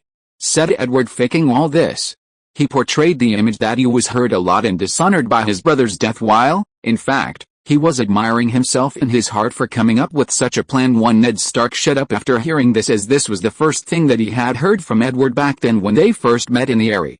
It seemed that Edward's goals did not change, but his methods did. Ned could only sigh and not say anything more, as he could not accept such acts. What was the term we all agreed on when we started? Was not I the one that came up with the no hurting for the children and women of House Targaryen? I am not doing such things because I like it, but because something like that must get done. Said Edward, explaining further, showing everyone his innocence. Edward could come up with a million plans to frame the others while showing everyone that he was innocent. Okay, both of you, stop it. Said Jon, trying to calm the situation between the two. He did not want both of them to fight in this situation. You are going to lead the battles from now on, Edward. Said Jon, ending this conversation with this after getting a nod from Edward, as it was Edward's plan from the start. Edward came to Riverrun to attend the wedding of Ned Stark and Jon Arryn. The wedding had got delayed for a long time. Edward wanted to march and take King's Landing before Rhaegar and the Dornish army returned, but it seemed that was not going to happen. Rhaegar rode with the Dornish army and descended to the Reach. They gathered another 10,000 men from the Reach and used the Redwyne fleets to transport the soldiers. Edward ordered his men not to intercept them, as he did not want to lose more soldiers. He had been restraining the Reach, Crown lands, and Dorne by himself since the rebellion had started. It was time to share the casualties and burden with the other houses. The Vale only needed to subdue some of the rebelling houses. The real first battle for the Northern men and the Vale's knights was the Battle of Holdfast. As for Edward, he not only killed the rebelling lords in Stormsland, but he also attacked the Reach and took part of their lands while restraining Dorne. Edward's fleets captured the royal fleets and surrounded Dragonstone. So yeah, Edward would stop the Dornish and the Reach's armies himself. Edward was the one who would lead the upcoming battles, after all. He would position the other house's men in the location where most casualties could happen, especially the Tullys. A month passed in the blink of an eye. Ned and Jon married Carolyn and Lysa Tully finally, while Rhaegar managed to return to King's Landing with the Dornish and Reach's armies. He tried to convince his father to ask Tywin for help, but Aerys refused. Edward always wondered what would happen if Aerys really asked Tywin for help. Tywin was shameless, and although he hated the Targaryens, if he found that there was a chance for them to win this war, Edward was sure that Tywin would take it. He would, of course, demand Aerys to annul Rhaegar's marriage to Elia and marry his daughter instead. The two sides were preparing for the final battle. Rhaegar led the army of the Crown and headed to Riverrun to end this rebellion. Although he wanted to do so, he doubted they could. He knew that Edward would be the one leading the next battle, and with the armies of Stormsland, North, Vale, and Riverlands, there was no hope for victory. Rhaegar had been blaming himself for the past month. Not only did he not get Lyanna's love, but he was the reason for the start of all this. Lyanna did not change her stance but even hated Rhaegar more. He forced her to marry him and put a child in her womb. If Lyanna did not want to kill the innocent child in her belly, she would have already killed herself. She already tried to take her life more than once before she got pregnant, but she got always stopped by Rhaegar and the maids. Rhaegar even increased his threatening tone and madness. He was treating Lyanna as his whore, the same thing that Aerys did to his wife. Rhaegar's madness reached no limit at that point.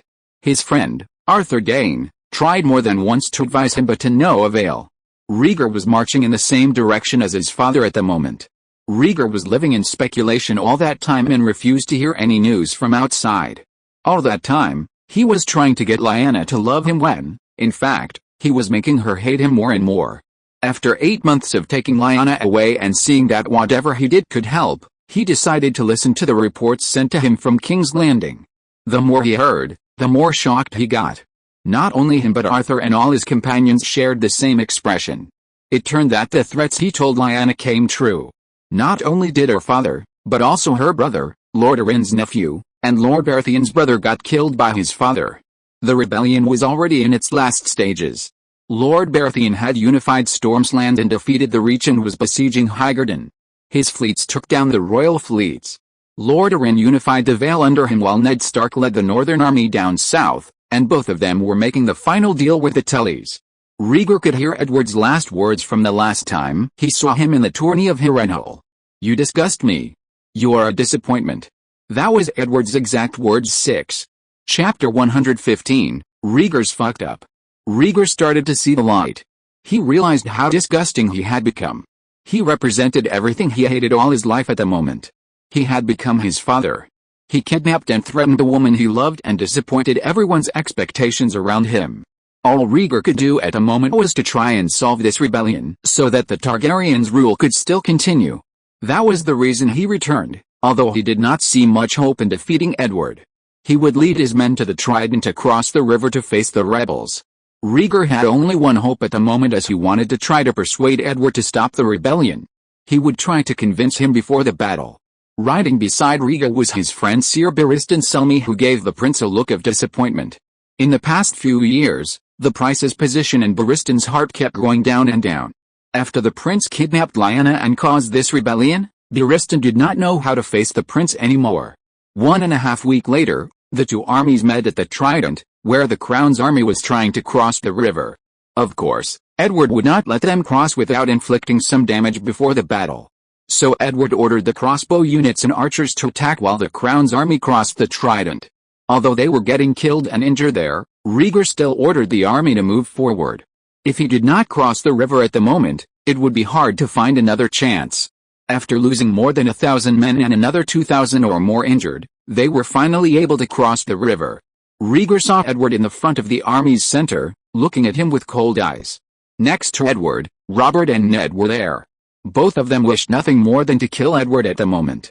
The former lost a fiancé and a brother, while the latter lost a father, a sister, and a brother because of this motherfucker's idiotic brain. Although Robert did not like Renly, he was still his brother. He could kill him, but no other could. 5. Rhaegar pushed his horse to meet Edward before the battle. Barristan followed after him. Seeing their action, Edward kicked his horse to move forward. Robert and Ned followed him as they both did not want Rhaegar to convince Edward against the war. After both parties met in the middle of the field, Rhaegar looked at everyone's expression and knew that there was a little chance that his plan could succeed. He knew that whatever he said would not lead to any result. "There's no chance to solve this without fighting?" said Rhaegar as he looked at Edward. He hoped that Edward would agree to stop the fighting. He was ready to compensate them with everything he had. "What do you think?" asked Edward as he looked at Edward's coldly. Before Rhaegar could say another word, Edward turned his eyes to the knight next to him and started to speak too. "I did not think that you would still support such a person, Ser Barristan.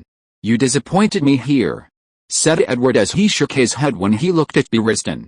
He knew that Barristan only followed Rhaegar at the moment because of his oath. If he could lend him some help, he might defect. But after looking at Barristan's expression, Edward did not see a chance that he would do so. Barristan did not respond to Edward's talk, but the look on his face gave him away. Barristan was very troubled at the moment. Although Rhaegar disappointed him in the past, he still swore an oath to protect him. In the end, he chose to keep his promise and fight for the prince. Rhaegar gave Edward a very complicated look after hearing Edward's words, trying to instigate Ser Barristan to leave his side. Although he knew that he had fucked up so much in the past few months, Rhaegar still saw himself as a prince while Edward was just a lord. "Well, I have a gift for you," said Edward with a cold smile as he raised his hands. Soon, the cunt, John Connington, came to light, pulled by the soldiers. If anyone looked at John at the moment, they would not recognize him. Due to the terrible torture he had suffered under Edward's hand, The man did not look like Jon at all. His left eye was not there while most of his face and body were skinned. His fingers were missing as well. Jon was like a lifeless corpse at the moment too. After the soldiers took Jon out, they started cutting him piece by piece. Jon did not even scream. He got numb to all this during the past nearly 2 months of torture. Rhaegar's men threw up after seeing this scene. The rumors were real about Edward torturing those who went against him with cruel methods. Not to mention the others, even Ned got surprised by the scene. Edward did not tell anyone about his plans except his men. Ned wanted to stop Edward, but Robert stopped him, telling him not to intercept Edward at this time. Even the dense Robert understood that during a war, disagreeing with a leader might lead to serious issues, but Ned's honor blinded him. Rhaegar and Barristan's expression changed after seeing this scene. Rhaegar was sure that Edward would never accept his terms and would fight him to the death if he had to do so. As for Barristan, his expression changed because he thought that he might follow Jon's steps after this battle if he got captured by Edward. Although he was a brave man with a strong will, the same went for Jon. And at the moment, Jon looked like a lifeless corpse. After seeing his men's expression and seeing that Edward's plans managed to decrease their morals, Rhaegar could only come up with his last resort. He would challenge Edward one-on-one in a duel. If he managed to win and kill Edward, that would be for the best. The rebellion might die with him. He also put the possibility of his defeat and getting killed by Edward instead, but what could he do? Edward would come up with a million plan to kill them all here. At least, if he fought Edward, he might have a chance.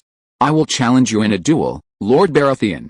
The winner takes it all, said Rhaegar with a resolute and determined voice. At least, he could give it a shot. After hearing Rhaegar's words, Edward could not help but smile. Was not Rhaegar helping him more by doing so? Edward wanted to kill Rhaegar himself in the battle. But as the army's commander, he might not have the chance to do such a thing. Rhaegar's offer was Rhaegar's final gift to Edward. After I kill him, it would be much easier to kill a large portion of the army since they would be without a leader. Yet, I could let them flee after I kill Rhaegar, but what could happen if they return to King's Landing to defend it? I can't leave such a variable leave just like that, thought Edward to himself while giving Rhaegar a mocking smile. 1. If you are listening to this novel on a channel other than Fanfic World, it means it was downloaded and re-uploaded without effort. We warmly invite you to visit our channel, Fanfic World. There you will find the original version of this story and many other novels of various genres. We look forward to seeing you dive into a world of incredible novels. Chapter 116, Killing Rhaegar. You have your duel. Come, said Edward while taking Rhaegar to the open fields. He sent a message to his men to spread the news about Rhaegar's death and prepare the fork formation that he planned to use in this battle. Once he killed Rhaegar, they would launch an all-out attack. Of course, Ned tried to talk him out of it because their victory was much likely already decided by their numbers and Edward's leadership, while Robert wanted to kill Rhaegar himself. Edward declined their requests and insisted on fighting Rhaegar himself. Edward decided to use the sword and shield this time. There was no need for him to use the spear against Rhaegar. Rhaegar was not Arthur Dayne's opponent in a melee fight, not to mention him. Although this was the case, Edward still decided to put down his arrogance and fight Rhaegar seriously. 3. After both sides were ready, the duel started by Rhaegar initiating the first attack. He thrust his sword forward while Edward used his shield to bury the attack. Edward followed by using his shield to bash Rhaegar, who used his shield to stop Edward. Both of them swung their sword left and right, attacking each other. Edward, who was holding back from the start to judge Rhaegar's ability, decided that it was time to end this battle. When Rhaegar made another thrust with his sword, Edward trapped Rhaegar's hand between his shield and the hand carrying it and pushed his sword as fast as he could deep in Rhaegar's throat, who was looking at him with surprise. He did not expect to die just like that, in one move. Before anyone could say anything, even before Rhaegar fell on the ground, Edward's army started to move. His men got his signal and began the march. The fork formation was like this. The war chariots speed in front of the center, while the horse riders were concentrated on the left and right wing. The advance of the 3 units would go simultaneously while the infantry marched at a slower rate. With this, the Targaryen's army would get divided into 2 portions trapped between the army's wings and the center. The panic that spread among the Targaryen's army after Edward killed Rhaegar made the operation much easier for Edward and his army. The river was to their back while Edward's army was to the front. They tried to cross the river back to the other shore, but the whole army could cross before Edward's army caught up. 2 hours later, the battle was over. The Targaryens suffered more than 20,000 casualties in that battle, and another 6 got captured by the rebels. It was a disastrous defeat for the Targaryen, and the end of their rule was coming soon. As for Edward's side loses, they lost nearly 2,000 men because they cornered the enemy, but Edward did so for the above reason and another reason. He wanted the rest of the houses to suffer a little as well. After the battle, everyone suggested moving south as soon as possible to take King's Landing, but Edward told them they would rest for 2 days before marching south. The reason was that Edward just got the news that Tywin took his army in King's Landing's direction. It seemed that he was late because he did not expect the situation to escalate this much in this short time. Plus, Edward ended the battle much faster than he thought. So Edward decided to give Tywin the chance to perform and take blame and hate of everyone. It did not take long before the news reached everywhere in Westeros. Rhaegar got killed on Lord Edward Baratheon's sword, while another 20,000 of his army got killed in the battle, turning the river's water into a deep red color in the process. Everyone knew that the way to King's Landing was open for Edward and his men to take it, and were surprised to see Edward wait and not attack at once. It was a perfect opportunity. Before the news about Tywin's movement reached the rest of the army, Edward decided to march 1 day later. The reason was that he was afraid that Asher might know that he was the reason that Tywin took King's Landing first. He moved fast after calculating that Tywin would still reach King's Landing before them. King Aerys sent Queen Rhaella and his son to Dragonstone, but refused to let Elia go with him. In the middle of this mess, Varys had managed to replace Rhaegar's son with another child and sent him to Pentos this time. He would never let Edward be responsible for the realm's hope. But he did not save Illyria, as he decided to hold Illyria in his hand to threaten Edward if he thought of doing anything to the little princess. A week later, Tywin reached King's Landing, but this time with 20,000 soldiers instead of 12 like the canon. Tywin had prepared for a long time. He sent a message to the king saying that he was here to express his loyalty and asked him to open the gate. Varys advised otherwise, but the Mad King believed Tywin in order to open the gate. The Lannister soldiers took their chance and started to kill the Smaugfolks and the loyalists to the crown. Due to Edward's actions of killing most of the Targaryens' loyalists in Battle of the Trident, it did not take the Lannister a long time to kill them all. Aerys ordered the wildfire plot and got killed with Rossart by Jaime Lannister. Many soldiers witnessed him killing Aerys this time, and the rumors spread more quickly. Tywin did not know or hear about Edward's deal with Robert, Jon, and Ned, and thought that killing Elia and her children would prove his loyalty to Robert. So he still ordered Gregor Clegane and Amory Lord to kill Elia and her children. After leaving for their task, it did not take Edward's armies long to stand before King's Landing. After seeing the Lannister army killing the Smaugfolks, Edward decided to turn into a hero. He ordered an all-out attack on the Lannister soldiers who were attacking the Smaugfolks. Edward as well kicked his horse and started killing the Lannisters.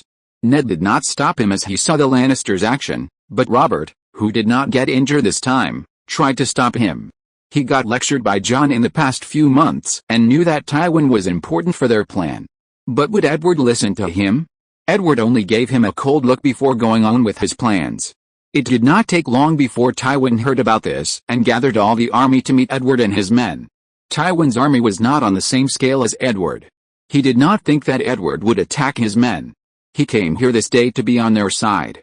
That was the reason why he did not gather his banners and only took his men to King's Landing. They could not stand a chance against Edward's. Chapter 117, Besieging the Red Keep. After killing more than 1,000 Lannisters, Edward did not stop until Tywin came with most of his army here in King's Landing. He looked coldly at Edward as he knew that Edward wanted to harm him. "What do you mean by this? I came here to support your claim to the throne, and you are killing my men," said Tywin in a cold tone as he was looking at Edward hatefully. "If you are here to support us, then why did not you show us your face from the start? And what does supporting us had to do with killing the Smaugfolk in King's Landing?" asked Edward back in a more cold tone. He wanted everyone to think of him as the hero who came to eliminate the evil Lannister. "I already did enough for you by taking King's Landing, and I had to let the men take a breath. King Aerys is dead, and I already sent my men to kill Elia Martell and Rhaegar's children," said Tywin as he wanted to show everyone how loyal he was to their cause. If Edward did not know the truth, he would have believed him. After hearing his words, everyone's expression changed and looked at Edward's, especially Ned. He knew if Edward got angry, he would act recklessly. He had witnessed such a thing before. "You did what?" asked Edward with a faked anger in a cold tone. It was the time for him to play his role. He took out his spear from its place. Before Tywin could reply to Edward's question, a spear as fast as the light shot in his direction and hit the horse he was riding. The impact of this attack was large enough that the horse turned over with Tywin still on it. Tywin got injured so much by this fall. His leg got broken. The Lannister soldiers surrounded Tywin to defend him against any of Edward's attacks. "Pray for the seven that my wife's sister will not get hurt, or you will see the consequences," said Edward as he shouted at Tywin with an angry voice. The three-eyed raven who was monitoring the situation could not help but smile at Edward's act. This one is a joke. The three-eyed raven at the moment did not care about anything except the Night King. Edward did not wait and kicked his horse in Meagher's Holdfast's direction. It was finally the time to cut down the mountain's cock. Edward wanted to see how he would fuck and rape anyone after this. When Edward arrived, everything had already happened. The two fake children were dead while Elia got raped and killed by the mountain. Edward looked around the room to see any trace of Illyria, but he did not find anyone, but he could hear two men's sounds coming from the outside of the room. When Edward got out, he saw the mountain fucking the dead corpse of Illyria, while Amory was using Illyria's corpse's mouth to satisfy himself, pushing his cock in and out. Edward faked an angry tone and ordered his men to take those two men down. Edward was not an idiot. Although Gregor Clegane was not a good swordsman, he was the strongest man alive. Edward would not waste his life fighting him alone. Although Edward knew he had a good shot in taking him down alone, he did not want to risk it. And after what the two had done, taking them down in such a way would not harm his honorable name. Gregor and Amory, while enjoying themselves, saw the men who surrounded them and threw Illyria's corpse away while taking out their swords. They did not expect someone to attack them after their victory. Edward was the one who took the mountain's attack head-on as he knew his men would suffer against this monster. While Edward was pinning him down, his men used 4 spears to pin the mountain down from his legs and hands. As for Amory, any one of his men could take him down, so it did not take long to defeat both men. Although strength was a good thing, against numbers, even monsters would fall down. Edward ordered his men to collect Elia and her children's bodies while carrying Illyria's body himself after covering her. He planned to use the death of Elia and Illyria to kick Robert and Bunch Tywin and Jaime Lannister in their faces. After this, his relationship with Robert would get affected, and that was what Edward wanted. He would leave Robert to deal with the Tyrell Andorn's mess. He would not even open his mouth. Edward did not forget to ask his men to bring the whole army into King's Landing. He planned to threaten everyone to get what he wanted. Edward started to learn from Tywin's shamelessness and use his loved one's death to his benefit. Edward remembered how Tywin used Joffrey's death to teach Tommen Baratheon how to be a good king. At the moment, Edward planned to use Ashera's dead body to kill the Mountain and Amory and punish the Lannister in the process. When Edward, who held Illyria's body in his hand while he walked to the Red Keep, gathered many of the Smaugfolk's attention. Many of them recognized Edward and knew how he fought the Lannisters to save them. A lot followed after Edward in his walk to the Red Keep. It would be known in history as the Walk of Sorrow. Many elders would tell this tale to their children and grandchildren in the future. At the time of the Baratheons' rebellion, when King Edward defeated everyone in order to put his brother, King Robert, on the throne, his wife's sister died by King Robert's loyalists. Half of King's Landing population followed him in his walk. After he reached the Red Keep, Edward entered without anyone obstructing his path. Even the Lannister soldiers did not dare to take out their swords seeing Edward's men around him. When Edward entered, he saw Robert sitting on the throne while Tywin and Varys were standing beside him. "Do you see this, Robert?" asked Edward in a cold voice. He was pointing at Illyria's body, then turned to Elia and the children. Robert, who was secretly delighted that the Dragonblood got murdered by Tywin's men, tried to hide his expression, but everyone could see that he was happy after seeing the corpses. He only agreed to this condition when Edward discussed it because all the powers were under his brother's hands. If it came to him, he wished nothing more than annihilating every living Targaryen. "Clyn, if anyone moves, kill," said Edward as he moved to the Iron Throne. It was time for the play to start. He was actually pleased in his heart for Chapter 118, Punching the New King in the Face. Roland Crackahall, a loyalist under Tywin Lannister, tried to look brave in front of the other sheep. He moved to stop Edward from climbing the steps to the Iron Throne. But before he even got close, 5 arrows hit his eyes, throat, and heart. Edward's men were not playing here. Once they received Edward's orders, even if Robert himself made a move, they would kill him. Another 10 stood on the stairs, leading to the thrones, and held their swords up trying to act brave. They wanted to show their loyalty to the new king by doing something like that. Unfortunately for them, Edward was not on the right mode to entertain them. Edward's men did not wait for Edward to say the word, and more than 100 arrows flew from behind Edward, showering the group with arrows, killing them before they could scream. Edward's men did not stop but raised their bows and launched another group of arrows on the dead group, intimidating everyone present at that moment. It was as if they were saying to everyone, one step and your life ends with it. It was so dominating that even Robert and Tywin's hearts skipped a beat. They did not know if Edward would go mad and kill them both here. That was especially for Tywin, since he and Edward had a long grudge from back then. Plus, Tywin only brought his family and 20,000 men with him to King's Landing. If Edward decided to kill them, only his brother who he left in Casterly Rock would be alive. Everyone was shocked by the scene. Edward did not care about anyone in the hall and dared to kill without putting anyone in his eyes. This was how extreme Edward was when dealing with those sheep. But no one could open his mouth.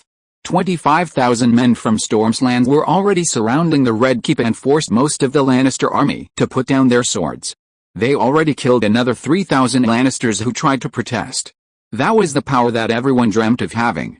Edward took a step after a step towards Robert. Robert, who was sitting on the Iron Throne, had a bad promotion about this.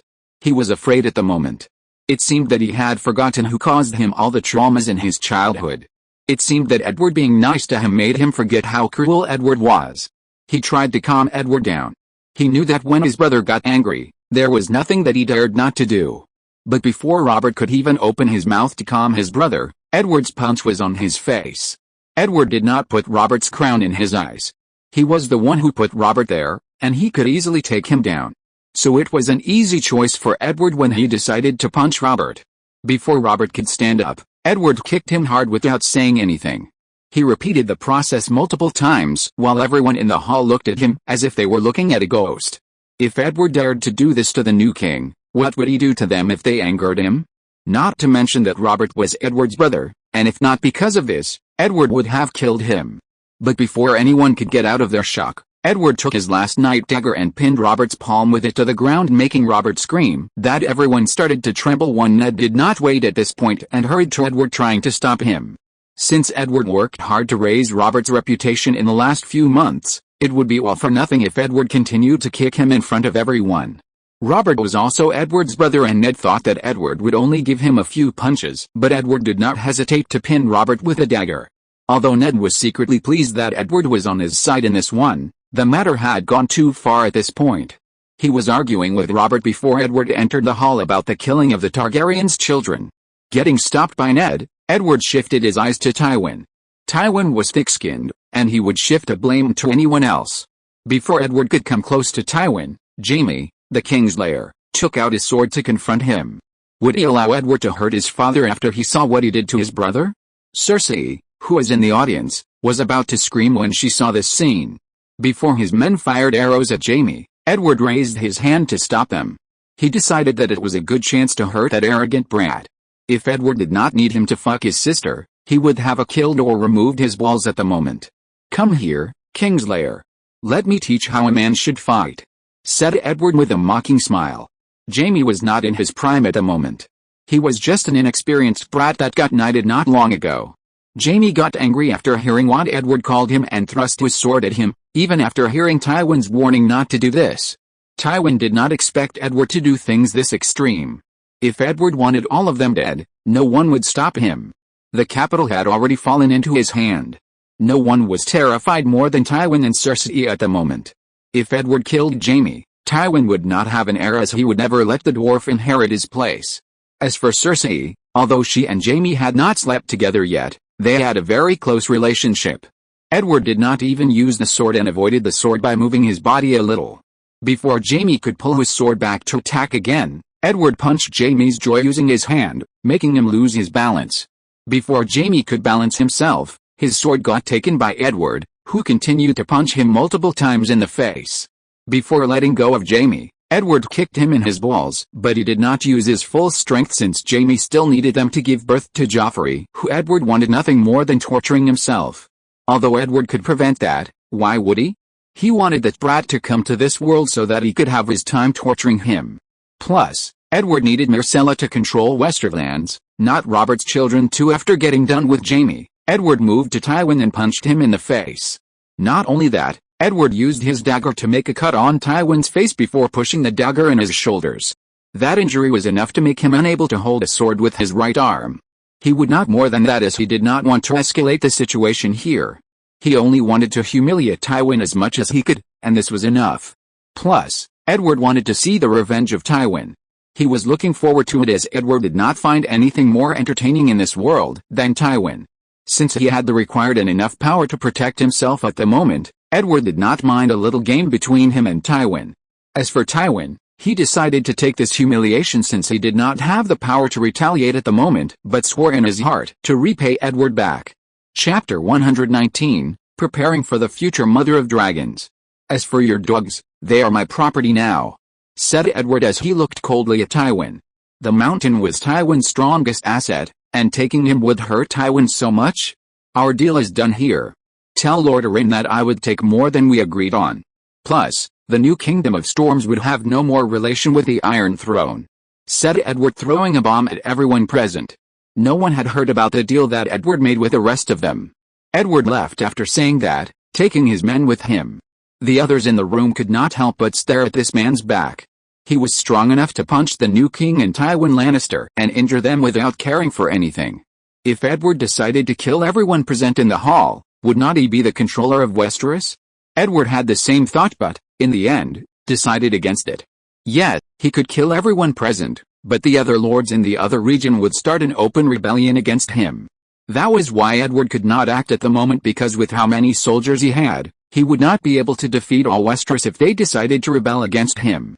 Edward thought that when all the houses started attacking each other and got occupied at the process, that would be the right time to act. If he killed Tywin, Ned, and Robert at the moment, what would prevent the other kingdoms and the other lords in those kingdoms from rebelling against him? Edward did not have dragons to rule all Westeros with force. Edward only thought was that controlling one kingdom or two with brute force might be possible, but he could not dream of doing so for all 7 kingdoms together. Only one kingdom's soldiers could not do all that.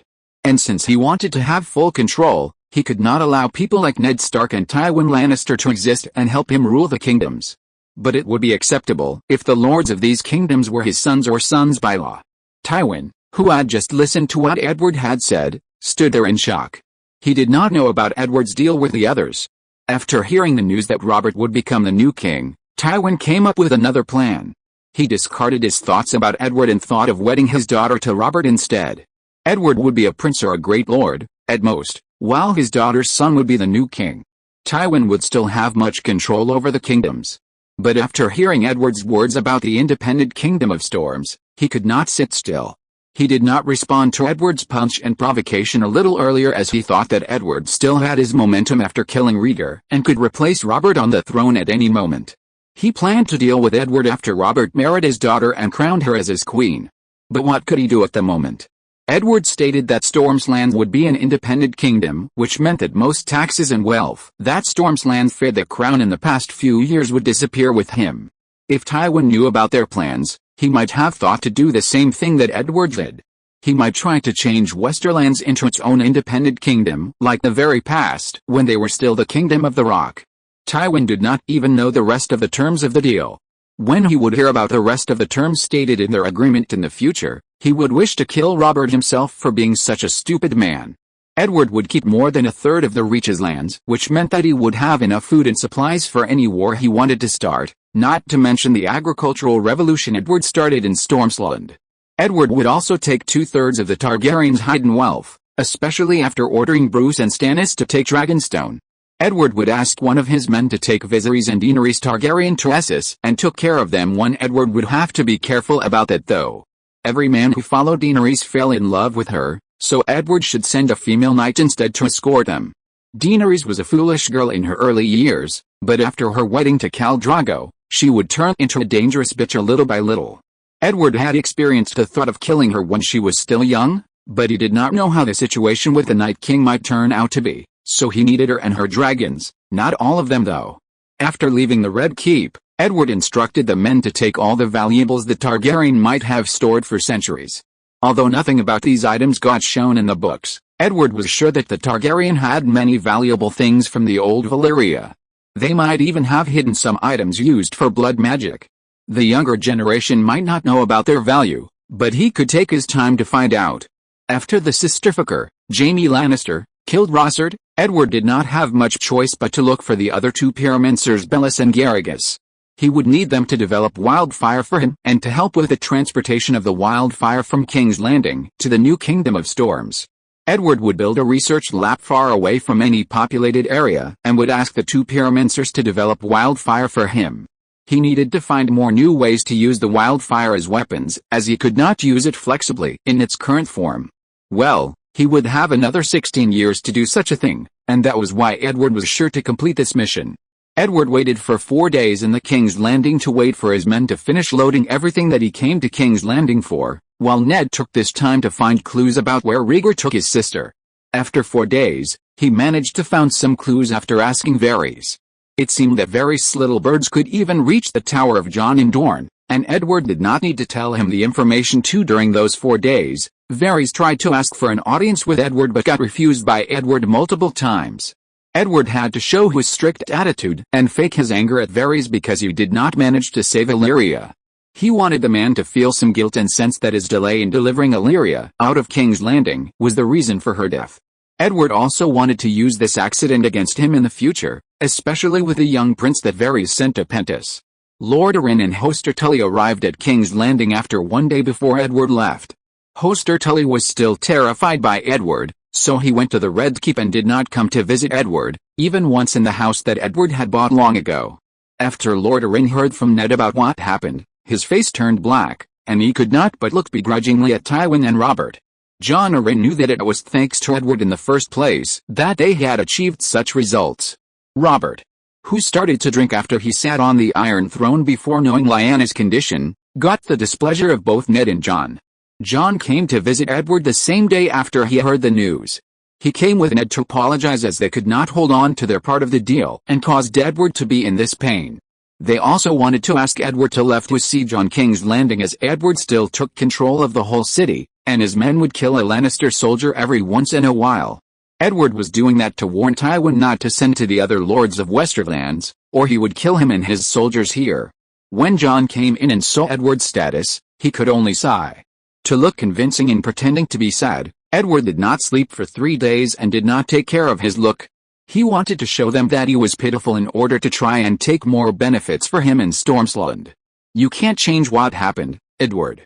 You are not the only one who lost someone in this war. You did not look like that, even when Renly died, said Jon as he looked at Edward. He did not know why Edward acted like this at the moment. He lost the 2 possible heirs that could take over the Vale after his death, and he did not look like that. Ned lost his father, his mother, his brother, and possibly his sister as well, and he was holding it. Edward looked at Jon and was speechless. Although he looked like that to get some more benefits from them, the real reason was Ashura. Edward was preparing for the day at which he would meet her. He had to look convincing, especially in front of his 2 sons. Although he wanted to get some benefits from Lord Arryn and the rest, he would not depend on the way he looked in front of them. This look was for coaxing a crying woman, not Lords 5. Chapter 120, Leaving King's Landing. Just take a seat, Lord Arryn, Ned, said Edward with a calm voice, surprising the other 2. They thought with such a look, Edward's voice would be stiff. But they seemed to be wrong about Edward.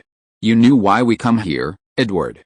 First of all, let me apologize to you, said Jon while bowing his head. He knew they were in the wrong this time and bowed his head before he even took his seat. Ned Stark followed Jon in bowing his head. He was glad that he was not alone in his fight against Robert when Robert agreed to kill the Targaryen's children. Edward hurried to help Lord Arryn to stand.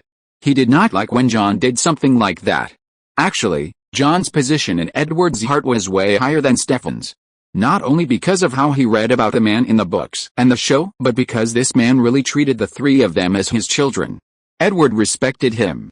That was why Edward decided to take care of Jon's son, Robin, after Jon's death. Cap 6. Don't worry about it, Lord Arryn. What happened had already happened. It is just I gave Ashera my word to return her sister and childhood friend back to Stormsland. I just got tired of breaking my words to my family. I promised my mother that I would take care of my brothers and Renly died. Now it is Ashera's turn to be sad," said Edward with a sad voice, trying to look pitiful in front of the other two. Both Ned and Jon knew about the concept of honor in Edward's eyes and knew that he cared about his family more than anything else. Luckily for Edward was that only the two of them had come to visit him, as both of them valued honor more than anything else. "I know, but what can you do in such a situation? You can't bring back the dead, can you?" "Ashera would understand," said Jon as he was trying to console Edward. He then looked at Ned and nodded his head. "But we came here today because we wanted you to lift the siege on King's Landing," said Ned as he looked at Edward. He would leave the next day to Dorne, and he could not help but worry about what Edward would do in his absence. "Don't worry. I am leaving tomorrow. I will return to Storm's End. Lucky for me that both of you came here today. Two things will change in our deal. I will not help the Iron Throne ever. I might help you both but would not extend my help to a matter that concerns the Iron Throne. Because part of our deal got broken, I took the compensation from the Targaryen share," said Edward with a calm voice. This matter was the important one in his eyes. Jon and Nod looked at each other's eyes and could see the helplessness in each other's eyes. What could they say? If they told Edward that they did not agree to what he said, would Edward listen to them? So it was better for them just to shut up and take it as it was. "I am leaving for Dorne tomorrow. Varys told me that Rhaegar might have imprisoned Lyanna in the Tower of Joy, so I am going to see if it is true," said Ned with a heavy tone. It was the only clue that he had after all this time in King's Landing. Ned hoped that he could find Lyanna. He was afraid that he would find his sister dead as the rest of his family. Suddenly the big Stark family shrunk by that much in just a few months. "Come with me to Storm's End. After I talk to Ashera, I would come with you. Stannis should have taken that area from Dorne by now," said Edward as he gave Ned a nod.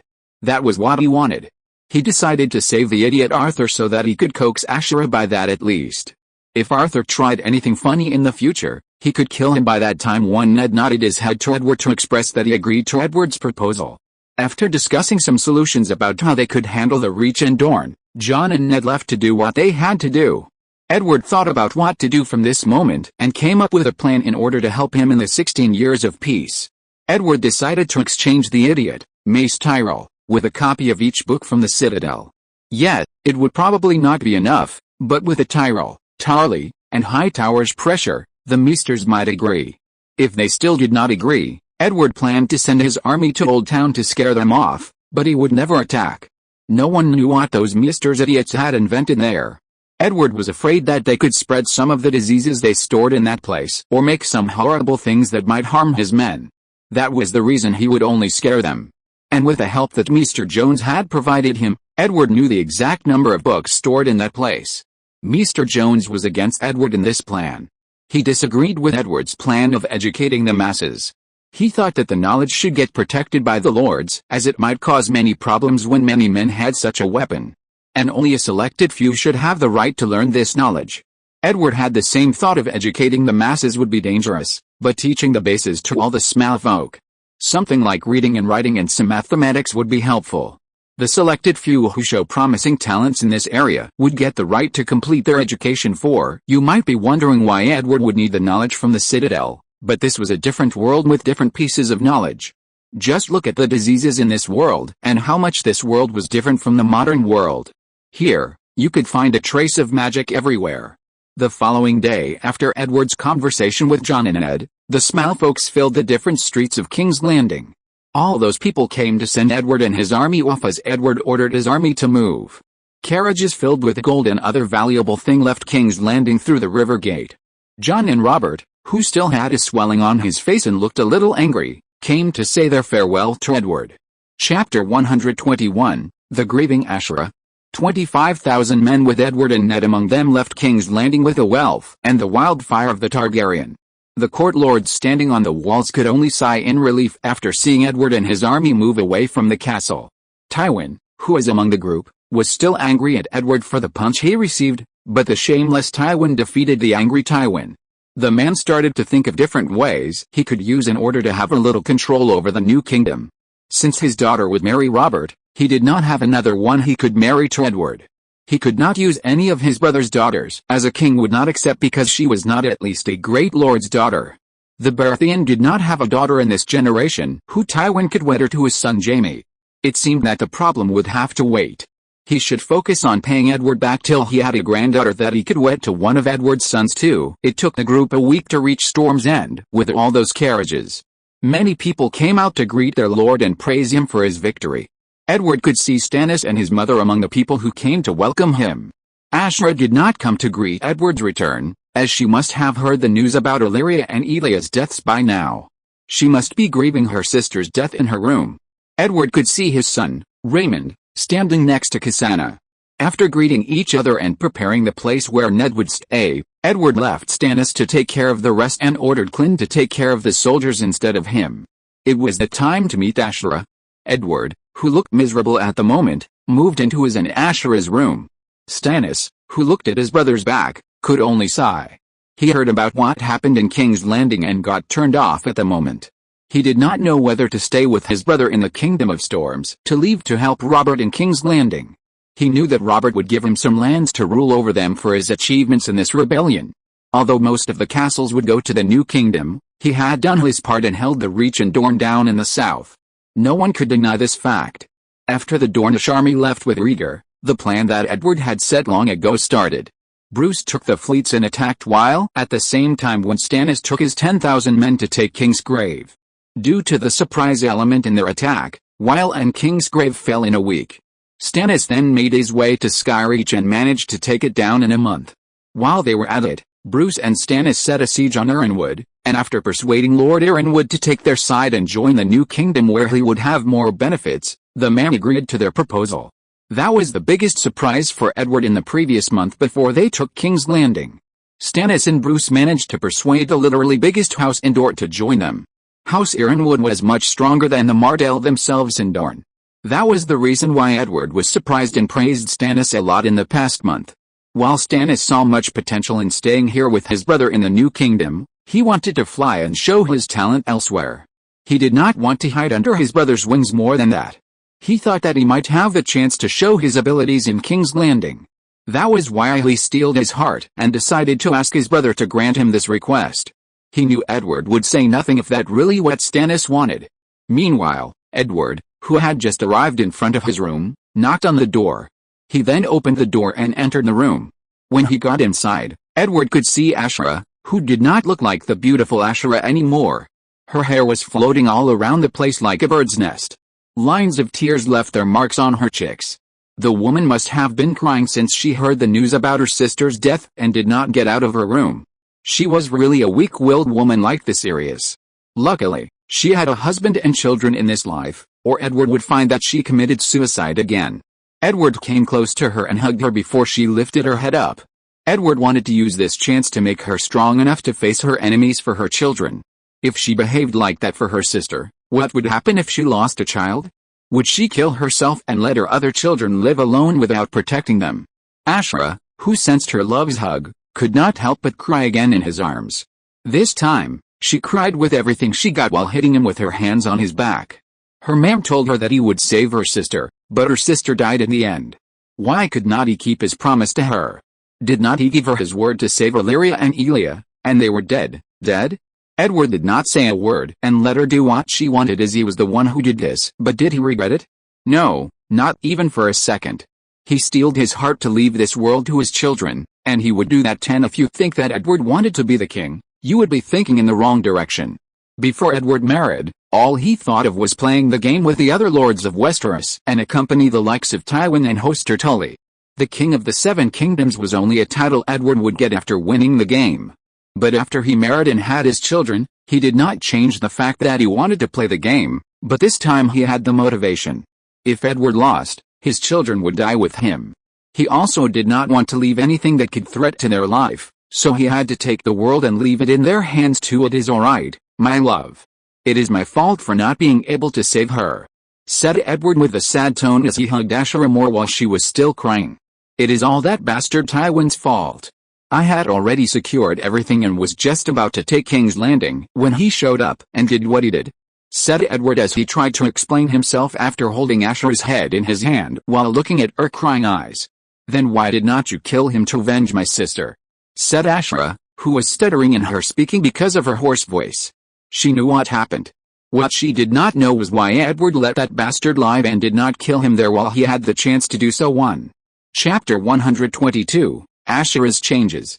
If I kill Tywin, the other lords of Westerlands and Westeros might use this chance to attack me. I can defend myself against some lords, but if the rest united against me, I might not come out alive. I had to do so for our children.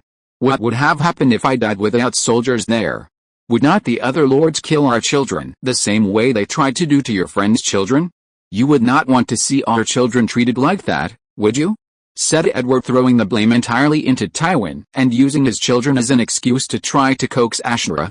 He and his children were her weakness at the moment when something happened to Ashra after she heard his words.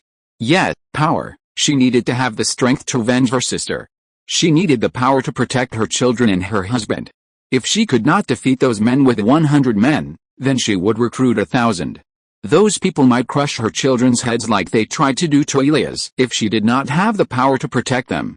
Although her husband was a strong man who changed many things, he still did not have enough strength to kill those people. She would need her own power to help him protect their children. It is here, bitches. I need you to be strong, Ashra, for our Raymond and little Axel. They would depend on you. I need to travel to Dorne tomorrow and could not afford to leave you like that, said Edward, trying to coax her. He did not know that this moment would be the crucial point in changing Ashra's personality. No one knew what this change would turn into in the future. Why? Asked Ashra, who just steeled her heart and tried to stop her tears. The first thing she decided to do to gain power was to change this weak personality of her. Why would she cry when she could train herself and gain a position where she could kill the bastard Tywin and his house? I will try to save your idiotic brother who kidnapped your friend Lyanna with a cunt, Rhaegar, said Edward with somewhat an angry tone. He wanted to show her that he cares a lot about her and would save her brother for her. He also wanted her to know that her brother was the one who did not listen to Edward's advice in the past and was one of the causes for Illyria's death. When Ashra heard her husband's words, she snapped out from her daze and looked at Edward thoroughly. She wanted to see if he really meant what he said this time. Not being able to see through Edward's intention, Ashra could only nod her head and give Edward a look of gratitude. She had heard the news and knew that Rhaegar's kidnapping Lyanna Stark with the help he got from Arthur was the reason that this fire had spread to this degree. She actually put some blame on Arthur for not being there to rescue their sister. Be careful, my love. I cannot lose you as well, said Ashra as she hugged Edward as strong as she could. She was afraid that she would lose her husband as well at the moment. Not only because of her sake but also for their children. She was so afraid of the fate that would befall them if Edward died. Her children might lose their father because of her requests. Don't worry, Ash. I will bring that idiot with me. Take care of yourself and the children till I return, said Edward as he kissed her on her forehead before standing up and leaving the room. He and Ned would move on the same day. They arrived at Storm's End as time was of great importance. Ashra, who was alone in the room after Edward left, raised her head, and the look of her eyes changed. She knew what she was missing at the moment, and determination in her eyes was the best proof for her change. Ashra needed strength and her own secret forces in order to have a say in this dirty game. Ashra remembered how Edward tried to train her all this time, but she always ignored his advice or did not put it in her heart. But it seemed that Edward wanted her to prepare for days like that in order to have the ability to protect their children, but she was like an idiot who did not cherish this opportunity. For my sons, I must have the strength to protect them. Even if Edward could not protect them, I must have the power to do so. I would not let any of them die as my sister died, and I could not do anything to help her. And if Edward could not, thought Ashra to herself as she remembered the possibilities that might happen. After that, Ashra dived into her thoughts in order to come up with a plan on how to change herself for the best too. Meanwhile, after leaving the room, Edward moved towards the round hall where he had agreed to meet Ned and Stannis. When he entered the room, he saw the two sitting there with the other men that came with him. When Edward looked at Stannis, he could see that he wanted to tell him something but was still hesitating. After taking a seat and greeting everyone, Edward turned his eyes to Ned. We will leave in an hour, Ned, so go and prepare yourself. It would be a long journey to the south. Only I, you, Clyn, and your friend Howland Reed will go so that we can move fast, said Edward with a calm tone. No one asked what happened between him and Ashra. After hearing this, Ned and Clint nodded their heads and stood up to prepare themselves. Of course, Edward would not invite Howland Red to this meeting. He did not know the man, so even if he got Ned as his friend, Edward would not let him in. After that, Edward turned his head to Stannis, who gave him a complex look since the start. He did not know what was on Stannis's mind this day. "What is it, Stannis? Just say it," said Edward with a calm tone. He did not have much time to waste, and he still had to give the other the instructions about the matter that he wanted to get done. "For my work till now, are you going to reward me with some lands?" asked Stannis, as he wanted to know how much Edward would reward him after taking the castles in Dorne and protecting Storm's Land when Edward was north. Although Edward had planned to do this from the start, Stannis still exceeded Edward's expectations and took Ironwood for Edward and his new kingdom. Edward was surprised after hearing what Stannis said. Maybe Stannis was just testing him here. He did not expect Stannis would prefer to stay in Storm's Land rather than going to King's Landing. But after some thought, Edward saw that was the rational decision. If Stannis went to King's Landing, he could only be the master of ships in the small council. Stannis would never have the chance to be the king's hand with Jon Arryn, Tywin Lannister, who would marry his daughter to Robert, and the old fox, Hoster Tully. But if Stannis stayed here, he had a good chance of becoming the hand. "I was planning to rebuild Summerhall into a huge castle. If you want, I will appoint you as its lord," said Edward with a smile. Summerhall would be in the center of the Kingdom of Storms, and it would have huge potential. So Edward thought that it would be an appropriate reward to Stannis. 1. If you are listening to this novel on a channel other than Fanfic World, it means it was downloaded and re-uploaded without effort. We warmly invite you to visit our channel, Fanfic World. There you will find the original version of this story and many other novels of various genres. We look forward to seeing you dive into a world of incredible novels. Chapter 123, Journey to the Tower of Joy. Stannis thought for a moment and could only come up with how troublesome it would be to rule the castle and the lands around it. Since Summerhall had such an important location, Edward would not allow him to take full control of the castle. To facilitate the trade and commerce in the area, Summerhall must have to follow the general rules that Edward would put, not to mention it would be the key to the Dornish marches in Dorne. Plus, Stannis preferred a location near the sea. He wanted to develop a fleet for himself. That was his passion. He was envious of Bruce Caron for leading all the Storm's Land's fleets. "Can I have a castle near the sea?" asked Stannis as he raised his brows. He wanted to develop his land in all the ways, especially its naval force. Edward thought for some time while looking at the map around him. Yet, he could build a new castle by the sea for Stannis, but he had the thought that Storm's Land had enough by now, especially after taking Stonedance and Sharp Point and Crown Lands. Edward also could not drive a family of its lands just for Stannis. After checking the map for some time, he remembered his new mission for Bruce, and it suddenly came up to him. Why could not he let Stannis take Dragonstone like the cannon? And with Edward's help, Stannis could develop it. He would take Dragonstone as part of Storm's Land and let Stannis do whatever he wanted there. Stannis would work as Edward's hand, and when the time came, and Robert died, Edward could grow the ambition in Stannis' heart to take Robert's place. Edward would witness some part of the scheme when Edward did not reply to Stannis but looked in Bruce's direction before returning his sight back to Stannis. It was time to send Bruce for this mission, but he would not send Stannis with him as he would have another task for him to complete. "How about Dragonstone? I intended to send Bruce to take Dragonstone and Riftmark and subdue House Valerian when I return from my travel with Ned. It is not fertile land, but if I add it to the trading network, it will start making gold dragons for you.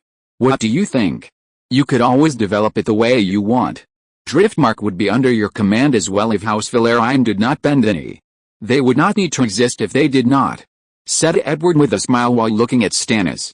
If Stannis attacked King's Landing in this life and failed, he would take it from him and prepare it as a gift for Daenerys when the time came.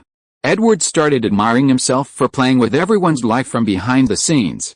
Stannis weighed the pros and cons of this reward and agreed in the end. Although Dragonstone did not have much, it would be far from Edward's full control. He would have the space to develop Dragonstone the way he wanted. And with Edward's help, Dragonstone could flourish. If he had Driftmark as well, he would solve the food problem. "Now, I have a task for you while Bruce takes Dragonstone. I wanted you to go to Highgarden and gather the Tyrell, High Tower, and Tarly and discuss the conditions written here," said Edward as he gave Stannis a paper with the conditions he had for the Reach. He had agreed to help Lord Arryn convince the Reach by using Mace Tyrell and Randall Tarley. Plus, Edward wanted the books and the Citadel. Edward wished that Renly was here at the moment. That bastard was good at using his tongue and would be a much better choice than Stannis in this mission. Although Stannis had changed a lot and was more open to others and spoke a little more, he was still so straightforward. Edward had to send Mr. Jones and his steward to help him. With Elbert and Lance still besieging Highgarden, Edward saw that he had put enough pressure on the Reach. After finishing his discussion and sending everyone to do his task, Edward stopped Bruce and gave him some instructions. He wanted Bruce to kill every Targaryen's loyalist on Dragonstone, but he had to save the 2 children. He did not mind if Bruce killed Rhaella as well, in order to free the woman from the pain she had gone through. After an hour, Edward, Ned, and the other 2 rode their horse and took Dorne's direction. Time was the most significant factor in saving Lyanna. Although Edward did not want to rescue her since he did not see any benefit coming to him after saving Lyanna, he still had to show that he cared. When Edward kissed Lyanna to see if he felt anything about her, he was doing that in order to see if he would have to save her. He could not marry Lyanna anymore after he married Ashera, not to mention she was his brother's betrothed, but if Edward had any feelings for her, he would take her as his mistress and hide her after saving her. But since Edward did not have any feelings for Lyanna and could not marry her anymore, he did not see any reason to save her. If he wanted to make the North an ally, he already had Ned who respected him, even if his respect had decreased due to his action. Any further development in this relationship would go through a marriage between his son and one of Ned's daughters. Lyanna could not live anymore, or this war would not end here. Edward had the little daughter of Elia to protect and would have to wed her to his son when they were older. Edward had missed his chance to save Elia Martell, as the thought of marrying her to his brother Stannis would have helped him a lot, but still, a different problem would have come with it, so Edward ignored the thought after some thinking.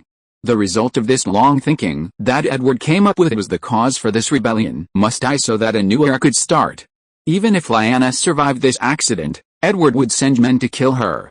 The consequences for letting her continue to live would be disastrous to all sides. Not only would Robert want to take her back, but Tywin might use this chance to start another rebellion if he did not marry his daughter to Robert. If Edward rescued her secretly, even if he did everything he could, Edward would not be able to prevent Lyanna from leaving Storm's End unless he treated her like Rhaegar did. And if the news reached the north in the end, all hell would come to him again this time. So, it was better for Lyanna to die in his eyes. Maybe only Illyria was innocent in all this, but still, he did not have a use for her. The fucking Dane had sided with the Martell and sent some men to participate in the war, and Edward did not trust them anymore. 6 days later, Edward and the group reached the Tower of Joy. It was finally the time to say farewell to little Lyanna. At this point, the author started to cry while writing this scene. He started regretting the scenario and started shouting at himself after all this, but that was how the story went. The author wanted to know how George R. Martin killed all those characters without crying in the middle 6. Chapter 124, Seeing Lyanna. When the 4 reached the tower, they saw Gerald Hightower and Arthur Dayne wearing their armor and waiting for them there. Arthur came forward to stop in their path after they got down for their horses. Before he made his famous move of pushing his sword in the ground, he saw Edward and Clegane, and his face changed. He did not expect Edward to come down to this place to save Lyanna. But Gerald Hightower did not care and took Arthur's place in greeting the newcomers. He thought that they had a chance if he and Gerald worked together. Lord Stark, Lord Baratheon, Lord Clegane, nodded Arthur as he looked at everyone. "Ho, I advise you, you little idiot, to leave the king's goods, but not only you did not but went on and kidnapped Lyanna with that fucking prince of yours," said Edward with an angry tone. Yet, he expected that Arthur would grow up in this timeline and not follow Rhaegar like his shadows all the time, but he still did it and participated in taking Lyanna. "I swore an oath," replied Arthur, showing that he was disappointed at Rhaegar as well. "It is better that you were not on the trident, or I would have put my sword in your throat as I did to your prince," said Edward, as this would have been the likely scene to happen if Arthur would have been there. "If we had been there, you would have lied dead in the ground," said Gerald Hightower with an arrogant attitude. The man did not realize the situation he was in after all this. Even Arthur was behaving himself. In front of them were 2 people who had defeated Arthur before, and with Ned and Howland Reed, they would not have a chance. "Are not we at it? Why don't you show me how will you do that?" said Edward with an annoyed expression. He did not give a shit about Gerald at all, but he had to take Arthur alive this time, or Ashera would kill him this time too. Edward intended to let Ned take care of that Gerald and kill him while Edward would take care of the idiot Arthur himself with Clyn. He did not require Clyn's help to defeat Arthur, but it was insurance so that Arthur would not die in his hand. Both parties took out their sword, and Ned went to face Gerald while Edward moved a little by little to Arthur. He wanted to teach him a lesson and make him blame himself. The news from King's Landing did not reach them yet. Arthur did not know that his sister got raped and killed by the mountain. Edward wondered what Arthur's expression would turn into after hearing about the news of his sister's death. While Ned was fighting Gerald, Edward looked at the hesitating Arthur in front of him. Arthur did not want to kill his brother by law. "You knew that your actions here got your sister killed," said Edward as he attacked Arthur with his sword, following it by a bash of his shield. Arthur, who got distracted by Edward's words, got taken by surprise and fell for it. He got pushed hard by Edward's shield, making him lose one of his swords. Arthur's pain made him snap out of his daze while turning to look at Edward with anger in his eyes. He did not expect Edward to do something like that. "What did you say?" asked Edward as he thought that Edward killed Ashera to avenge their house for betraying him and sending men to support the Targaryens. "Because of you and your prince's actions, the Lannister used this chance and killed Elia Martell and your sister after raping the two. Not to mention that your prince's children got killed in the process," said Edward as he attacked Arthur aggressively this time and kicked him in his leg after pushing him with his shield. Edward used this chance to disarm Arthur while Ned killed Gerald at that moment. "You are saying that Illyria died in King's Landing?" mumbled Arthur as he did not believe what Edward said. He did not care that he was defeated just like that. He only wanted to hear the truth. "What did you think when the Mad King was the one in power? What did you think when you and that cunt Rhaegar kidnapped the innocent Lyanna? Did not the girl have a father or brothers that would ask about her? What did you expect would happen to your sister when she was on the side of the Mad King? Don't tell me that you don't know how many people the Mad King had made an enemy?" asked Edward with disdain in his voice. He wondered why those men took their oaths as something that was more important than their families. Sure, turning against your words in a trade or a war would be bad for your reputation. But when the family was on the line, fuck all that. What was the use of your word if your family died because of it? 3. Look at Tywin for an example here. He did not care if his son killed Ned Stark in their confrontation, or if his son got the title of Kingslayer, as he saw that family was above all. And since their family's benefits were on Robert's side, why would he care if his son killed the Mad King? If it was up to Tywin, he would organize a tourney in Jaime's honor if that idiot did it for the family, not because he wanted to save the Smaugfolk and the city. Arthur could not say a word after that and fell into a self-blame state. Edward told Clyn to tie him up so that nothing could happen to him till he gave him to Ashera. Edward would appear as her hero after that. If she asked why he tied him up, Edward would come up with an excuse for doing that. "Come on, Ned. It is time for us to take Lyanna," said Edward to Ned, who gave Arthur a look of resentment. Arthur was Rhaegar's partner in all this in Ned's eyes. Although Arthur got ordered by the prince to kidnap Lyanna, he had a hand in this crime.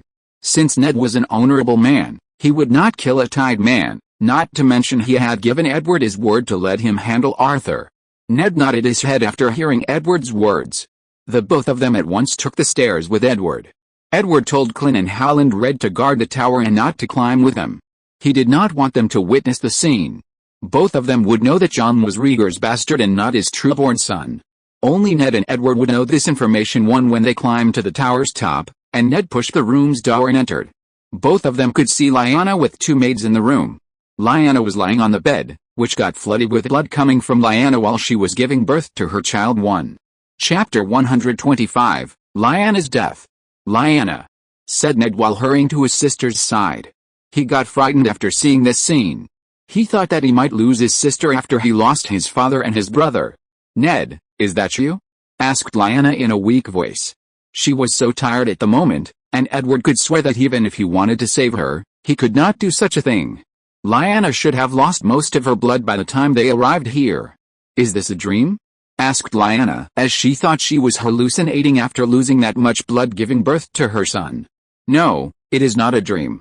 I am here beside you, and Edward is here as well," said Ned, trying to reassure the dying flower. Lyanna tried to move her head a little and try to get a look at Edward as well. Seeing her reaction, Edward came close to her to hold her other hand. "Don't worry, little Lyanna. We are here for you. said Edward with a sad smile. Although he decided to let her die, it was still a little saying this scene. "Big brother, Edward, I want to be brave. I don't want to die," said Lyanna with a weak voice as she held her brother's hand with a little strength. "6. You are not going to die. Get her some water," said Ned as he turned to the maid and shouted at her to get Lyanna some water. "No, listen to me, Ned," said Lyanna as she pulled Ned's head near his mouth and whispered her last words to him. "You must not let Robert know. You have to protect him," said Lyanna as she looked at the both of them, especially Edward, who was standing on her left. "Don't worry, little Lyanna. I would not say a word," said Edward as he looked at the dying Lyanna after nodding his head. The maid, then, came close to Ned and handed the newborn baby to him. Ned took the child and looked at him. He could see Lyanna's features all over the child. He thought for a plan at that moment and could see that he could introduce this child as his son. Since the Stark's bloodline was much stronger than the Targaryen and Jon's heir did not take after his father, it would be much easier to trick everyone with this reason. He only had to convince Edward to go up with his plan. "Promise me, Ned. Promise me that you would protect him," said Lyanna as she would never hate her innocent child for what his father did. Although Rhaegar's love was twisted and did all these horrible things to Lyanna, Lyanna loved the child that came out from her womb and did not wish for him to get hurt by Robert and the others. "I promise," said Ned as his tears started getting out of his eyes. His emotions were not stable at the moment. His beloved sister would not survive, and he would only have his brother, Ben, as his remaining family. His mother had just died not long ago after a long time of fighting against her illness that came to her after she lost her husband and son. Lyanna turned her face to Edward after getting Ned's promise and smiled at him. She did not want him to blame himself, as she was the one who did not listen to his warning. Edward even performed a blood magic ceremony to protect her, but nothing worked. She regretted not leaving with her brother and Edward after they left Harrenhal. If Lyanna did that, all the things that happened to her would have never happened. She did not know that even if she had left Harrenhal with her brother, Edward would have found another way so that Rhaegar could kidnap her to start the rebellion. He did not have another big way to start the rebellion and pull the other 3 big houses with him without Lyanna. Poor Lyanna, until the moment she died, she would think that Edward was a perfect man who did all he could to save her when it was the other way around. Edward raised her hand, which was very pale at the moment, and planted a kiss on it. It was his farewell to the beautiful and admirable she-wolf. Maybe, in another timeline, Edward would have rescued her and married her instead of giving her to his brother. But he had made a decision, and he had to live with it. He would not falter for even a moment after making his decisions. Edward did not want to sacrifice his ambitions for a woman. He would never do something like that for Lyanna nor Ashera herself. Edward saw that there was a good chance for him with Ashera. He could work on changing Ashera's personality to his liking so that she could help him to achieve his ambitions. 9. If Edward thought there was no chance of him changing her, he would have forsaken his love for her and married another woman instead. The only ones capable of changing his mind at the moment were his children, but since he thought that what he was doing was for the sake of his children, he would not abandon his ambitions. Lyanna smiled a little after Edward kissed her hand. She thought it would be wonderful if she got betrothed to Edward instead of his brother. Edward always cared about her more than Robert did, although Robert was her fiancé and not Edward. Just look at the behavior and the difference between the two. Lyanna could make her judgment based on that. Lyanna hoped that she would meet someone like Edward in her next life too. Before Lyanna could thank Edward for everything he did for her, she sensed that her strength was getting out of her, and it was much difficult for her to take her breath. She knew that her end had come, and she would soon leave from this place. So Lyanna decided to close her eyes and await her death. She hoped that her son would live a good and happy life under her brother's care. The next minute, the poor Lyanna took her last breath in this life before she died. Ned, who was still holding the little John, started to cry out loud this time. Ned was much closer to Lyanna than his father and his brother. Ricard was a strict man who was a little harsh in his treatment, especially with Ned. It was always like that for the second son. As for Brandon, although he was friendly with Ned and the brothers were more closed, Brandon's lifestyle of whoring and drinking made Ned get a little far away from him. Lyanna was the one that Ned cared about the most after his mother. Edward decided to leave Ned so he could say his farewell to his sister. He decided to wait downstairs till Ned calmed down a little. They still had to cover Lyanna and take her with them to Storm's End, where they would ship her body back to the north so that she could get buried in the crypt along with her father and brother, who Ned had just taken their remains from King's Landing not long ago. End of this chapter. Thank you so much for reading until the end. Don't forget to give it a like. Looking for more exclusive content and immediate access? Subscribe to our Patreon. Remember, every like, subscription or donation encourages us to continue. Thank you all. See you in the next video.